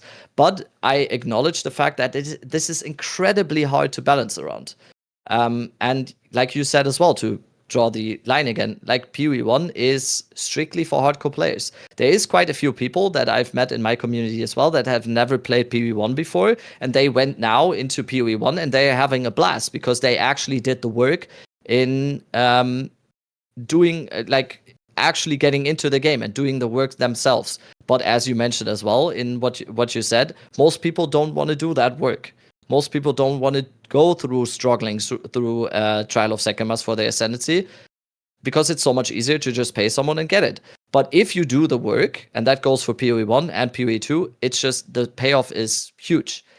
But you don't have to do as much work in PoE 2 as you have in PoE 1. I think you're absolutely right. And the one thing that really stood out to me with your response was the frustration versus difficulty like conversation. Like, dude, we had the exact same experience throughout the beginning of the campaign. I played with one friend. We played as a duo. We got to Geonor and we like got our asses handed to us for like an hour, bro. And it was like every time I fought against him, it was like we were making progress and progress and progress, and we would get him to phase 2, and then we would die. The feeling of beating him, and like that whole fight in general is like one of my favorite fights in Path of Exile too. The music, everything. He's like he's spitting poems at you and shit. Like it's just crazy. But yeah, so that is the perfect example of how difficulty feels good to overcome. But then you have the trials of Suck My Ass or Sekimas or however you say it, where people are frustrated. It's challenging. I think it's personally in a way better spot than it was in point one. And point one was atrocious, especially for melee. But now it's like, it feels in my perspective like, challenging yet fair. But I think that because there's a lot of RNG involved with the Trials of Sekimas in terms of afflictions, you can spend 40 minutes doing your like 4 floor ascension trial, and they get like dicked around by a bad affliction or something like that, and your whole run's screwed. And then you have to like redo that again. And that's just frustrating. That's not like difficult. Like there's not like a skill issue there. It's just kind of like, they just fucked me over and now I have to do this all again. So you're absolutely right. It's a super tough thing to balance around, because at the end of the day, I'm the exact same way. The game wouldn't be as fun for me if it wasn't hard. Like that's why I play hardcore solo self-found. It extends that amount of difficulty that I enjoy within the game, and it allows me to play it for longer because it's more challenging. Finding things takes longer, everything like that. So I really hope that like they continue to acknowledge that. And this is actually a perfect segue into like another question that I have for you is the vision of the game. Like, what is the vision of the game? I'm actually working on a video right now where I'm going to be breaking down like every single developer interview and really trying to like distill what the vision of the game is, because it's a meme at this point. People talk about meaningful combat, difficulty, dodge rolling, and all this shit. And they say, oh, the vision, whatever. But I think that like at the core of it, difficulty and like all this type of stuff is like a part of bro zooming into a Jonathan Rogers picture on his fan in his computer, bro. Oh my god, I didn't even notice that. That's amazing. So what I wanted to ask you is, in your opinion, describe for me the vision of Path of Exile 2. Yeah, like you said already as well, it's like very, very overused at this point, and it's just being like cannibalized as kind of a meme. But I think it's a very, very, very important thing, and it's definitely something that I really like about GGT when it comes to PoE 2, because they actually do have a clear vision. People kind of forgot what the whole thing about having a vision actually means here, because people have been memeing so much about it because it was thrown in with the meaningful combat, and then people have been doing like videos where the combat feels bad or you get one shot and whatever, and then it goes like, oh yeah, the meaningful combat. But I truly think they want to do something special and new. It's very, very obvious where their inspiration is coming from, and it's very, very obvious they are trying to differentiate them from the game they had before. I think this game is trying to have much more in common with Diablo 2 when it comes to like vibe. I would just call it vibe, than it has with PoE 1. On the gameplay aspects, I think they are taking a lot of stuff from PoE 1, and then they are going like, oh, how can we make this new and exciting without doing the same thing in PoE 1. I think that is a very, very good thing, but also at the same time, sometimes maybe they inhabit themselves a little bit, because I kind of feel like sometimes why not just put something that works perfectly in PoE 1? Just put it in and see how it works, especially in early access. And I feel like sometimes they're a little bit like, yeah, okay, we cannot just do one-on-one here, because then we get the whole thing about like having PoE 1. I think the vision here is to have something that is long-lasting and does something based on old principles and proven principles, but doing it in a way that is going to be also like revolutionary. I think they are not opposed to trying stuff out that might be an absolute fuck up in the end. Like Mark said so himself. Like they are always extremely transparent about like, oh yeah, this was like complete shit. We completely screwed the pooch or whatever on that last update, or this is something. And I think that is for me the one of the most promising thing, that they are not risk averse. I'd rather have them take like a bunch of risks and fuck some things up in order to have a good product in the end. And I think this is very, like in the whole gaming space, I think this is very, very special, to be honest, that you have actually developers where you have a feeling of they are actually passionate about what they are doing. This is a game. I always feel like this is a game made by people who love games, who love the same games as I did, and who love stuff like Diablo 2. And I just feel like if I was a developer, or if I had any talent for developing or whatever, this is like a company I would want to work for. And I think also, just to finish the question, what the vision is, I think it's also fine that the vision is changing every week.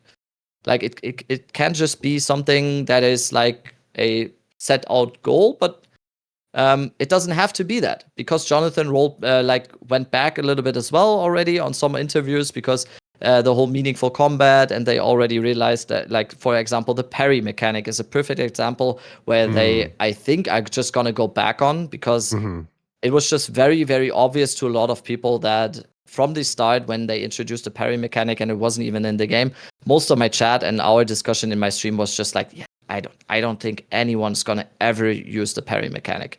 I know what they are trying to do, but no one is gonna use that. And that's why I'm saying it's always going to be changing, because they are admitting the mistakes that they are doing. Because in the end, the thing that counts is someone playing or not? Because they can have the nicest mechanic of all time, the best thing. If no one is doing it, it's failed. However nice they thought it would have been in their head. So yeah, it's ever changing, in my opinion, the vision. Absolutely. I think that you're like totally right. They have this sort of like overlying, I guess, like idea of what the vision is for the game, but those sort of pieces of that vision are like sort of interchangeably like getting replaced or adjusted or modified. But the way I would describe it to people is like GGG has made an album that's really fucking good. Like they've made PoE 1. It's like I'm using a music reference here. It's like an artist that has come up with an amazing album that people have loved and have loved for so long. And now they're doing a new album that's a bit different. Like they're trying a new sound, they're trying new sort of things. That's going to upset people because like, oh, why didn't you just make a second album that's exactly the same sounding as the first one? But it's like, no, like we're artists, like we want to advance our craft, we want to push ourselves in new creative directions, and that's going to of course upset some people who are like diehard fans of like whatever the original album was. But that's going to open people's minds up to like a new way that this band can make music, and by association attract a whole bunch of new people that might be interested in this type of like vibe as well. So I think that that's like kind of the way that I would describe the vision, basically. And I don't know if you want to like chime in. I know you're a music fan, so maybe that hits. No, I think it's actually the perfect metaphor, because it fits so well. Because a lot of the PoE 1 crowd, and this is not meant negatively or whatever, because I get it. I have a bunch of bands where I'm always the hipster as well, where I say like, yeah, I like the old stuff.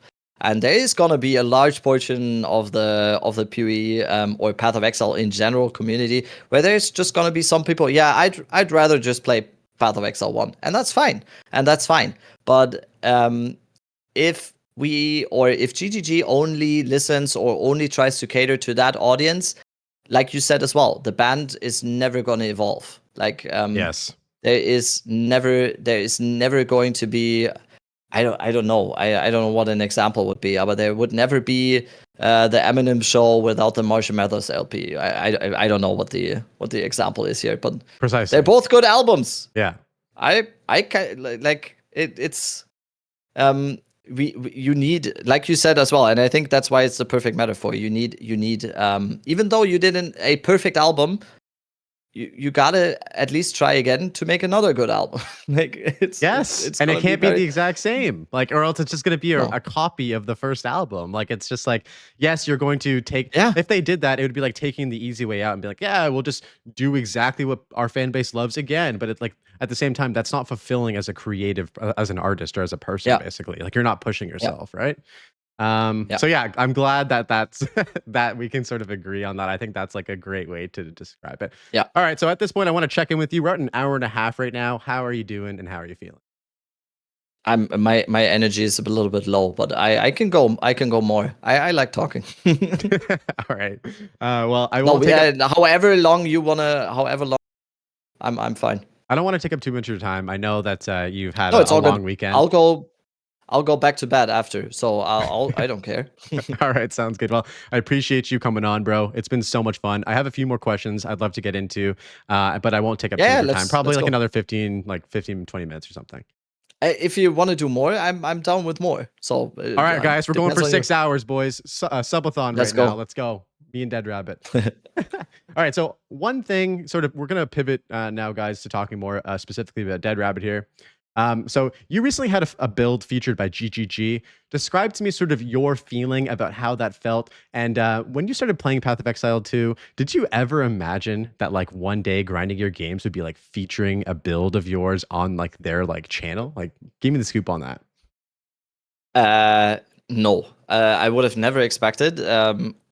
Pretty obviously, I think that it's just insane as someone who hasn't even been in the scene for that long, or who hasn't even really been streaming for that long. It was just super surprising. I was especially surprised that they decided to showcase a build that takes so much nuance.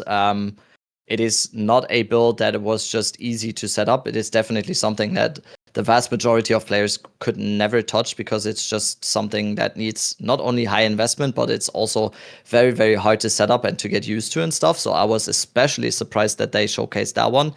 And to me, it was just a testament to what build creating in PoE 2 is sometimes, because I was super surprised, because I always, from afar or as a consumer of content, I always saw all the drama and stuff in PoE 1 about like different build creators always saying that builds are stolen and whatever. And like I am doing a lot of builds every single league, and I'm doing a lot of stuff on my own, but I am not like hiding the fact that most of my builds that I'm doing are very heavily inspired by stuff I have seen from other creators. And then I am doing either my own take, or I'm doing a completely new one, or I'm just min-maxing on something that I have seen on another. And for example, for this build, that was not something that I created per se, but I just improved on, in my opinion. So I was doubly surprised that they featured that, because I say so pretty clearly in the video. I say like, yeah, this build is now buffed and this has now a new update, but originally, like a few weeks ago, the original version of this build was by this other build creator. In this case, it was Aste, a Korean creator. So that's why I was super surprised. But I think it's a very good sign for what build creating actually can be in PoE 2, that it is more a group effort or something that we can enjoy together as a community. But someone being like, yeah, this is my build. If you play this build, you have to say this is the Dead Rabbit build, and if you don't, I'm gonna like lawyers are coming your way and stuff. Because I like the community aspect, because there's only so much you can do build wise. And I would like for everyone to enjoy in the same things or enjoy the same things that I'm doing as well. But yeah, super super surprising. I was excited beyond belief. I kind of have the dream a little bit that at some point maybe we get a ExileCon before the release of the game. And my whole thing always was, and I aspire to that. I kind of want to go to ExileCon at one point, and at least one person at GGG headquarters knows who Dead Rabbit is now. Maybe, hopefully, the same person who's in charge of builds is also in charge of who's gonna get invited to ExileCon. Dude, I want to go so bad. I feel like if it's open to the public, man, I would kill to visit. I've never gone to like a Yeah. video game like event before. Like, during the, Blizzard golden era, I would always be like, man, like going to BlizzCon would be like such an epic experience. And then I got really into like Yeah. Counter-Strike and like Dota and stuff like that. And I was like, man, going to like the international or like a blast major would be so sick. But like now my thing is like, yo, going to fucking like ExileCon, like not only because I love the game, New Zealand is a banger country. Like it'd be sick to just go to New Zealand and then meeting all the homies. Like, yo, have a beer with the boys and at ExileCon. Like that would be so sick, man. So yeah, like first of all, I want to say like congratulations on the build feature. That's incredible. I think that more than one person probably knows about Dead Rabbit at this point. If it's on like GGG's channel, like I'm sure they're aware of the greatness that's going on there. And yeah, like I wanted to sort of follow up with you. So in terms of build crafting and stuff like that, like what is it about like making builds in Path of Exile 2 that's really become like one of like your primary focuses right now? What I personally really love about just like making builds, I always like min-maxing in everything. I always was someone who really enjoyed the whole part about an ARPG, or that's probably one of the main reasons why I really like ARPGs, or like, for example, MMOs. Was the whole min-maxing part. I think it's always a very, very good feeling to have a progress, and that is something that I have always been chasing in games like this. I like the feeling of progress. Why I'm really, really concentrating on the whole build aspect was kind of in spite a little bit, mostly on PoE 2. I am. Okay. Both in the point 1 league and in the point 2 league, there was always discussions, and there was always, especially bigger content creators that are kind of the part-time PoE 2 content creators. There was always like this whole thing about there's one build, and that is the build, and that is the build everyone should be playing. And I always wanted to be the counter argument to that a little bit. So I spent a lot of my days, or I spent a lot of my time that I had in my day when playing PoE 2, I was trying to find other builds that were not the build that everyone's talking about, but can do the exact same thing. And it's also just something that people are then surprised by, of course, because when they're coming to your stream and I'm playing a build that is not Lightning Spear, for example, and they see that how I kill Zesht in half a second or whatever it is, they're always like, so, oh, wait, I haven't seen that before. And this sense of, oh my god, this is something that I haven't tried before, and this is actually fun.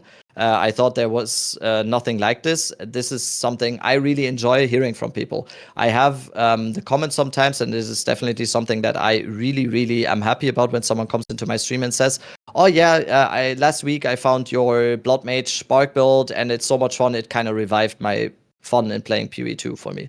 That is the best comment I can get. And from time to time, people come in and say that, and that is the best.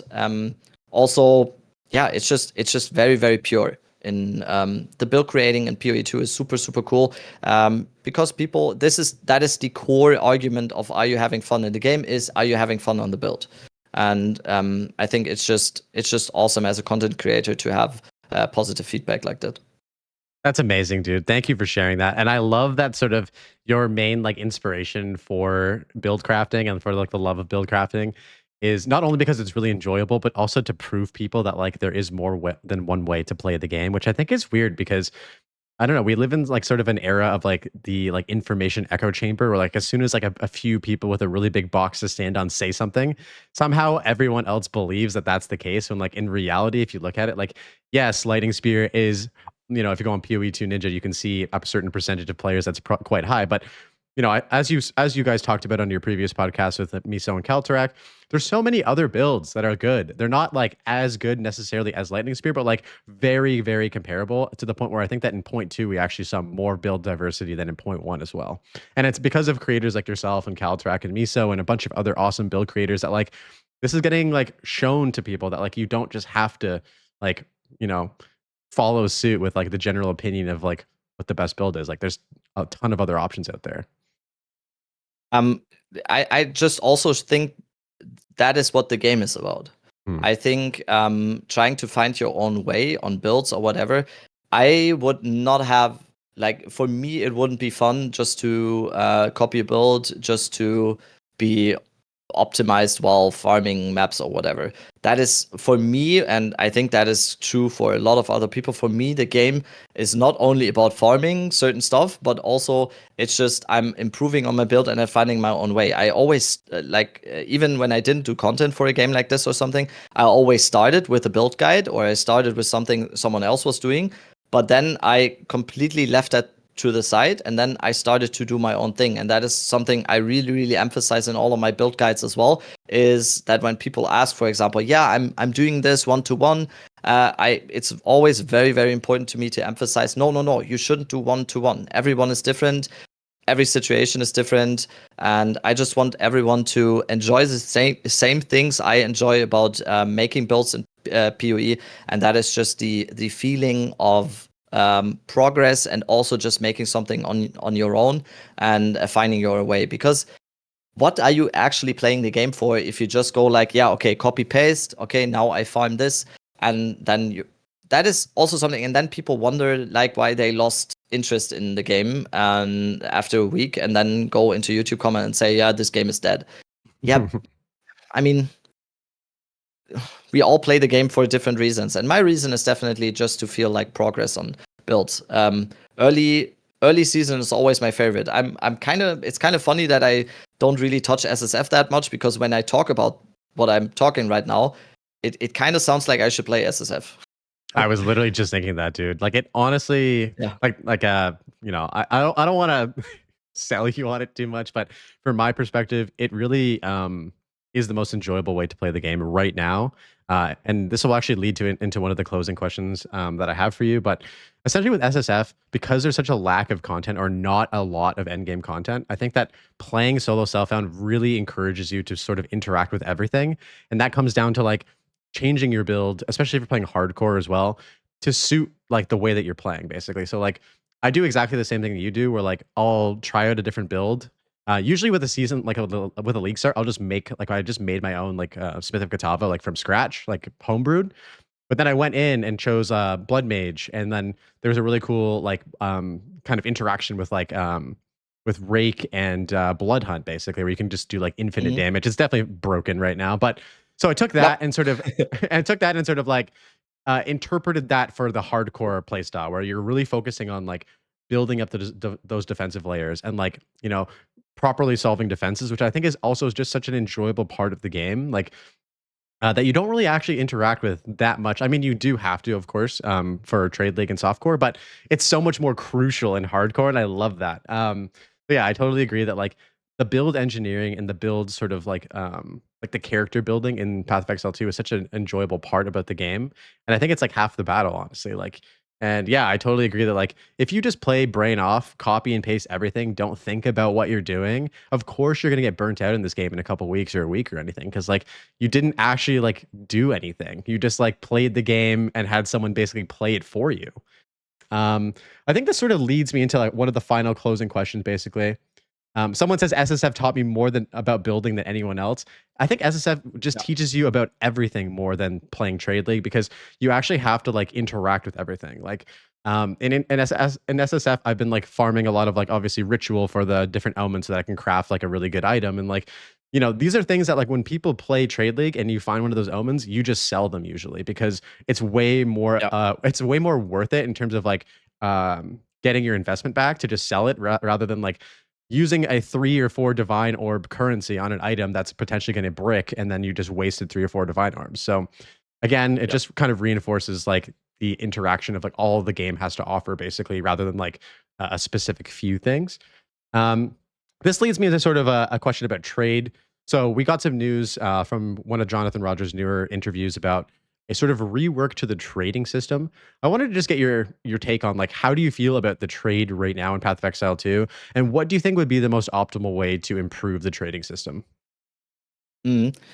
It's kind of a very very age old discussion with PoE 1 and PoE 2, right? And it is probably one of the most contentious discussions in PoE, because it seems like everyone just agrees that there has to be like an auction house type of thing, right?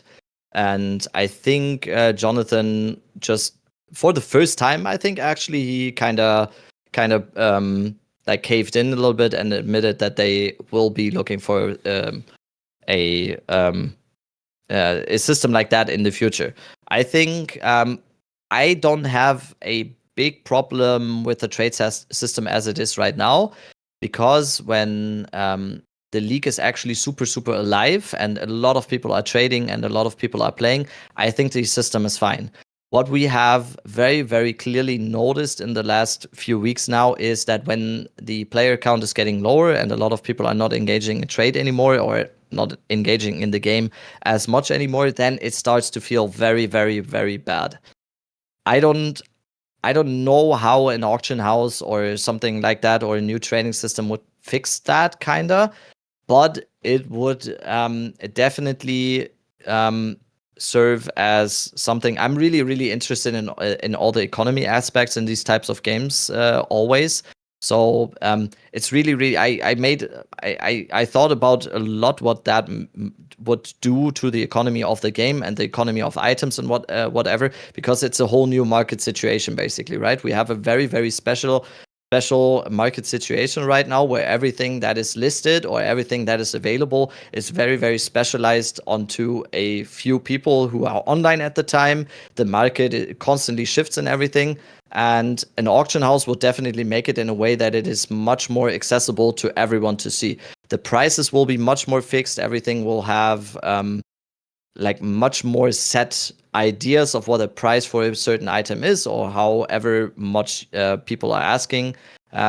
So it would make more sense, but I'm also kind of worried at the same time that it will kind of change the fabric of what the game actually does in this type of trading aspect. Because I kind of like it how it is right now, but I would just be that might just be that I would be just too scared that a winning system would be destroyed, and not necessarily destroyed, but I'm always a little bit worried when a big change like this, and I don't think it should be understated how big the change would be to change the entire trading system of a game like this. So yeah, we'll see. I don't think we're gonna get something like that even in the near future. I think just completely doing something inside of the game or changing the trading aspect like that, whether it is an auction house or whether it is like on a website or whatever it is, I think that will take quite some time. I think it's really, really tough to say. I would like it though. I would like it though, because yeah, the trading right now is a little bit rough. Yeah, no, I totally agree. The way that I kind of put another analogy is that trading in Path of Exile and Path of Exile 2 feels like trading on D2 JSP. If you ever used that back in the day, it was like the trade site on like Diablo Hated 2. it. Dude, there was I so much hated it. friction. It was so annoying. And it was like, that was the best thing that we had at the time, right? Because, Blizzard Yeah. just didn't actually include like an actual platform for trading in any capacity for Diablo 2. So like someone had to go and make that easier for players. But right now, I think coming from a modern like game standpoint, it just feels very dated, and that's kind of like the reason why I started playing SSF and like HC to begin with, because I honestly got fed up with the way that trading was in the game. I was just like, how Mm. is a game this good and this modern feeling using D2 JSP format? Like it just it just feels a bit weird. And there's Yeah. a bunch of different like examples of like things they could do, and I don't think that we'll see this until like point one, like 1.0, basically, like full release. But so I don't know if you ever played the game Dark and Darker, but it's essentially like a like Mm. medieval version of Tarkov, like Escape from Tarkov. And Yeah. in the game, they had if you played like an early like versions of the game, they had a trading Very early. Yeah. room where you would go into this trading room and you would like like shift click your item, and then there would be a chat room where like you'd be like selling this like 30 gold, selling this item, and the wall of text would just go down like this, and you'd be like Yeah. staring at it. And people hated that. Like it was like the developer was trying to sort of reinvigorate this like nostalgic trading system basically, Mhm. but they ended up just going in the auction house as well as having that like trading room. And what happened is that no one uses the trading room anymore, so it's like, you know, there are these things. But I think the way that I would love to see it is that we basically have some sort of merchant that we set up in our hideout, and we load up this merchant with like different items that would connect you to, I don't know, some sort of interface through your stash, where you like you could go and visit other people's hideouts, you could go talk to their merchant. It's kind of like, did you ever play MapleStory as a kid? It's like a Korean MMORPG. Essentially they had like a trading area in the game where you set up a shop, and then people could go and check out your shop. They could leave you messages being like, yo, Mhm. I would like to buy this item from you at a cheaper price if you want to. So it still leaves room to like haggle or interact with players, which is I think what they really want. Still, they want that like player interaction within trading, and not just Yes. like click buy, item gets teleported into your stash and stuff. But yeah, so there's a few different ways that they could go about doing it, but right now it just feels like there's too much like friction, and that is specifically because of players. Yeah, that is exactly what I would kind of be very, very afraid of losing, because I think the whole thing about having like an auction house, and that is what is mentioned the most. I don't know if I would like that, because it kind of loses not necessarily the friction in trading. And I totally get the point how you actually want a little bit of that friction in trading. And I don't think they mean friction in a negative way, but they mean like that I am talking to you right now, and you have this item it, and I can say like, oh, can I get like a 3 divine bonus or whatever? I don't know.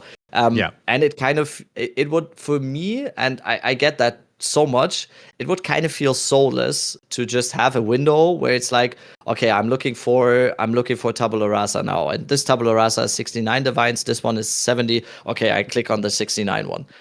That is I and that is probably the reason why GGG has not just done it like this over the past few years, because I think they have the same opinion as I do here. That would just feel soulless.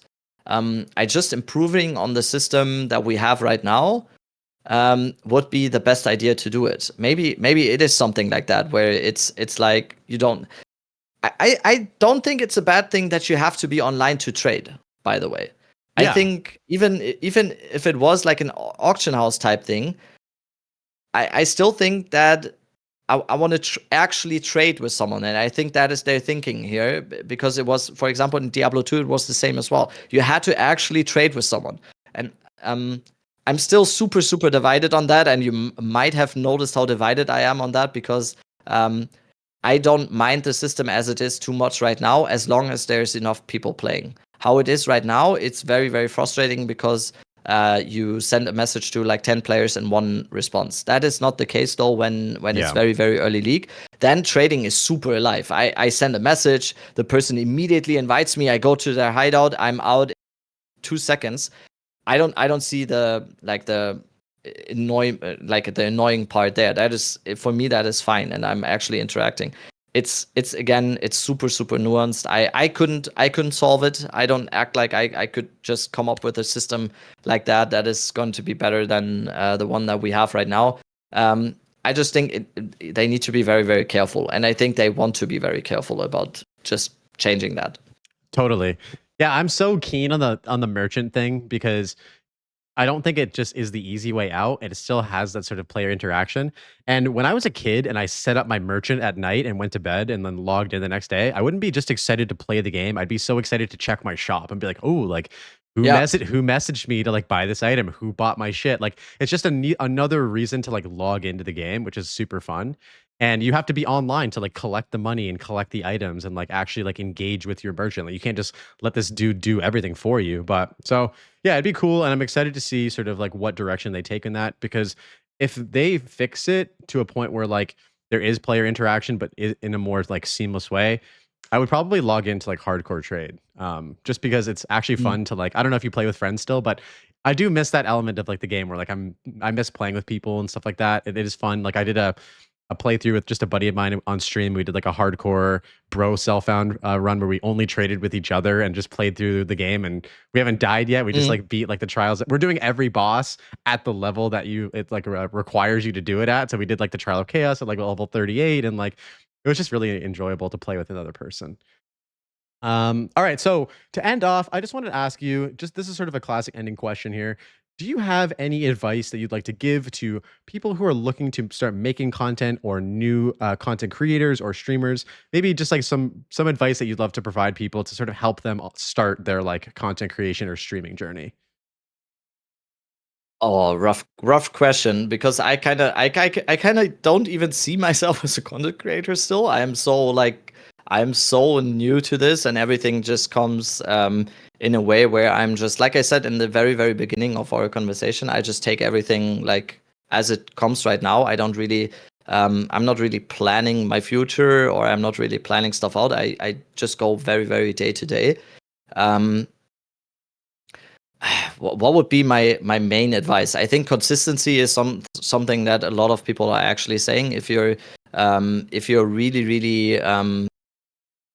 really adamant about like wanting to do content creation or whatever, I think consistency is obviously always going to be the like first thing. When I started doing this, I tried, when I got the traction that I had, I really tried to upload certain videos, and I really tried to stick to a certain schedule. And now with streaming, I really stick to a certain schedule. I stream every single day at the same time, even though right now it's a little bit less, because it's just not a lot to do right now. But consistency is I think the best thing you can give someone as like a tip for that certain thing. I think also, like with any other thing you do in a way like that, I think it's just also, if you are in it for passion and you enjoy it, whether 2 people watch, 3 people watch, or 300 people watch, I think that is just the best thing. Because especially streaming, the starting off point is just, it's rough, to be honest. It's very rough. That's why I think like content creation on YouTube is so much better, because the chances are so much higher that actually there's gonna be quite a few hundred people or something that enjoy your video, and your video can blow up. And I think if you're doing it for passion, you cannot go wrong.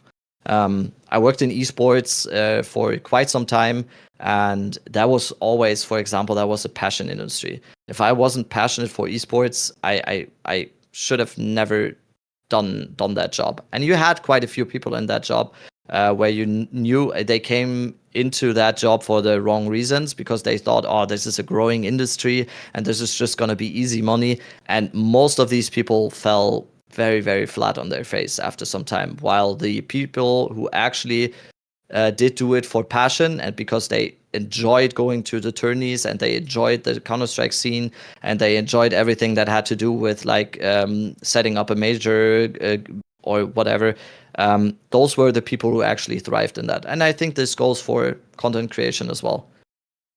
Do it for the right reasons. I love that. Thank you for sharing that answer. I think that's wonderful. I mean, dude, don't discredit the fact that even though you're like a new content creator, you still have like experiences and like knowledge to share with people. You've done more than a lot of people, like the majority of people have, in terms of like content creation and streaming and stuff like that. So keep that in mind. You're doing great. And yeah, like that's super valuable, like knowledge to have, man. We're like, I think I'm so much of like a proponent of like follow your passions and stuff like that. Like even with my own career and stuff like that, and starting to do like get gaming content and stuff like that. I've always like prioritized doing stuff that I enjoy, because I feel like you just inevitably become better at those things. Like you become better at the things you love to do. It's just, it doesn't feel like work to you because you just enjoy it so much. And so, yeah, I think that if a lot of people are struggling right now to like maybe figure out what their passions are, but I think that if you can find out what that is, like that's a beautiful like first step as well to like figuring out like what exactly you want to do. So, yeah. I mean, that has like been a red line through all of my life. I always was searching for stuff that I was passionate about, and I always didn't really find it. Like, especially, I don't know what the equivalent is to like after my high school degree, and after I studied, I did my bachelor's degree and stuff. I was like 26 or something. I was still searching for what I was passionate about, and it's different for everyone. I really hate these kind of like boomer tips and just go, yeah, just do whatever you want to do. It's just gonna be just be passionate about it.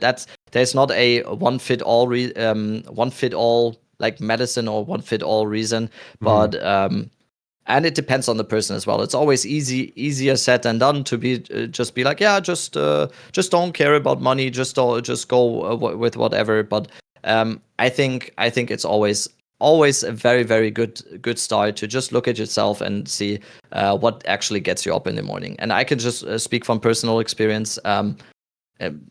Yes, it does feel like work a lot of the times, especially when I'm doing like 12-hour days now with streaming and then doing YouTube content and doing stuff for my stream or doing stuff in my Discord or whatever. Yes, it does feel like work, but if I wouldn't be wanting to do it, I wouldn't do it. And it just boils down as easy as it is. Obviously I'm passionate for it. Otherwise I would just not do it. Love it, bro. Thank you. And thank you again for coming on today. It's been an absolutely wonderful conversation, and I really appreciate you coming on. You are awesome. At this point, I'd love for you to just shout yourself out. Where can we find you, and what are you working on? Yes, I am on YouTube and I am on Twitch. Like I said, I stream every single day on my Twitch stream. I also do multi-stream to YouTube, but my main stream is my Twitch stream. That is just as it is stylized here as well. You did it right too. The one as an I, it's just Twitch TV Dead Rabbit. Then on my YouTube, I also have a podcast right now with Kalturak and Miso Shiro. That is the Path to Exile podcast. We are doing it bi-weekly, but right now we are doing it every week because it went super good so far. So if you like any type of long form content and you're passionate about PoE 2, I think that podcast could be interesting to anyone watching. Yeah, other than that, I'm really passionate for streaming. I see my stream as something that is not only based on people watching because they just like Path of Exile 2 or want to see cool builds of Path of Exile, but I see my stream as like my main thing that I'm doing. I want to have a community. I want to have a cool stream of people who just chill there. It can be something for someone as a background noise, or I still remember when I had some tougher times in my life. And I was just playing video games to distract myself from all the shit that was happening. Watching streams and especially streamers who are actually interactive and are positive and stuff was definitely something that was very, very positive for me and my mental health. And I just that is probably one of the most important things that I set out as a goal for my stream. It's not supposed to be like a therapy for anyone, but if people are happy, for a few hours, or at least like share like stuff with others or whatever, that is what is the most enjoyable thing about me with my stream. So yeah, come check out my stream, come hang with us. I love that. All right, guys, as always, I will leave a link in the description of this video to Dead Rabbit's YouTube channel, Twitch channel. He also, as he mentioned before, has an awesome podcast with a couple pals, Miso X Shiru and Kaltarak. I'll leave a link in the description to that. I believe it's on Miso's channel. Definitely check that out if you guys are looking for more PoE 2 content. They're having some awesome discussions on a bi-weekly or now weekly basis. Thank you so much, bro. I appreciate you, and we will see you guys in the next one. Peace. I'm doing the Miso thing. All right, everybody, that wraps it up for this episode of the Passive Tree Podcast. If you enjoyed the video, I'd appreciate a like and subscribe for more PoE 2 content. I have a bunch more episodes of the podcast lined up with some really great guests, so keep your eyes peeled for that. If you're interested in supporting the podcast and the channel, consider supporting through Patreon. There's a link in the video description. A special shout out to Kevin F. for supporting this channel. I appreciate you. Thank you. And until next time, happy blasting, and I'll see you in the next one. Peace.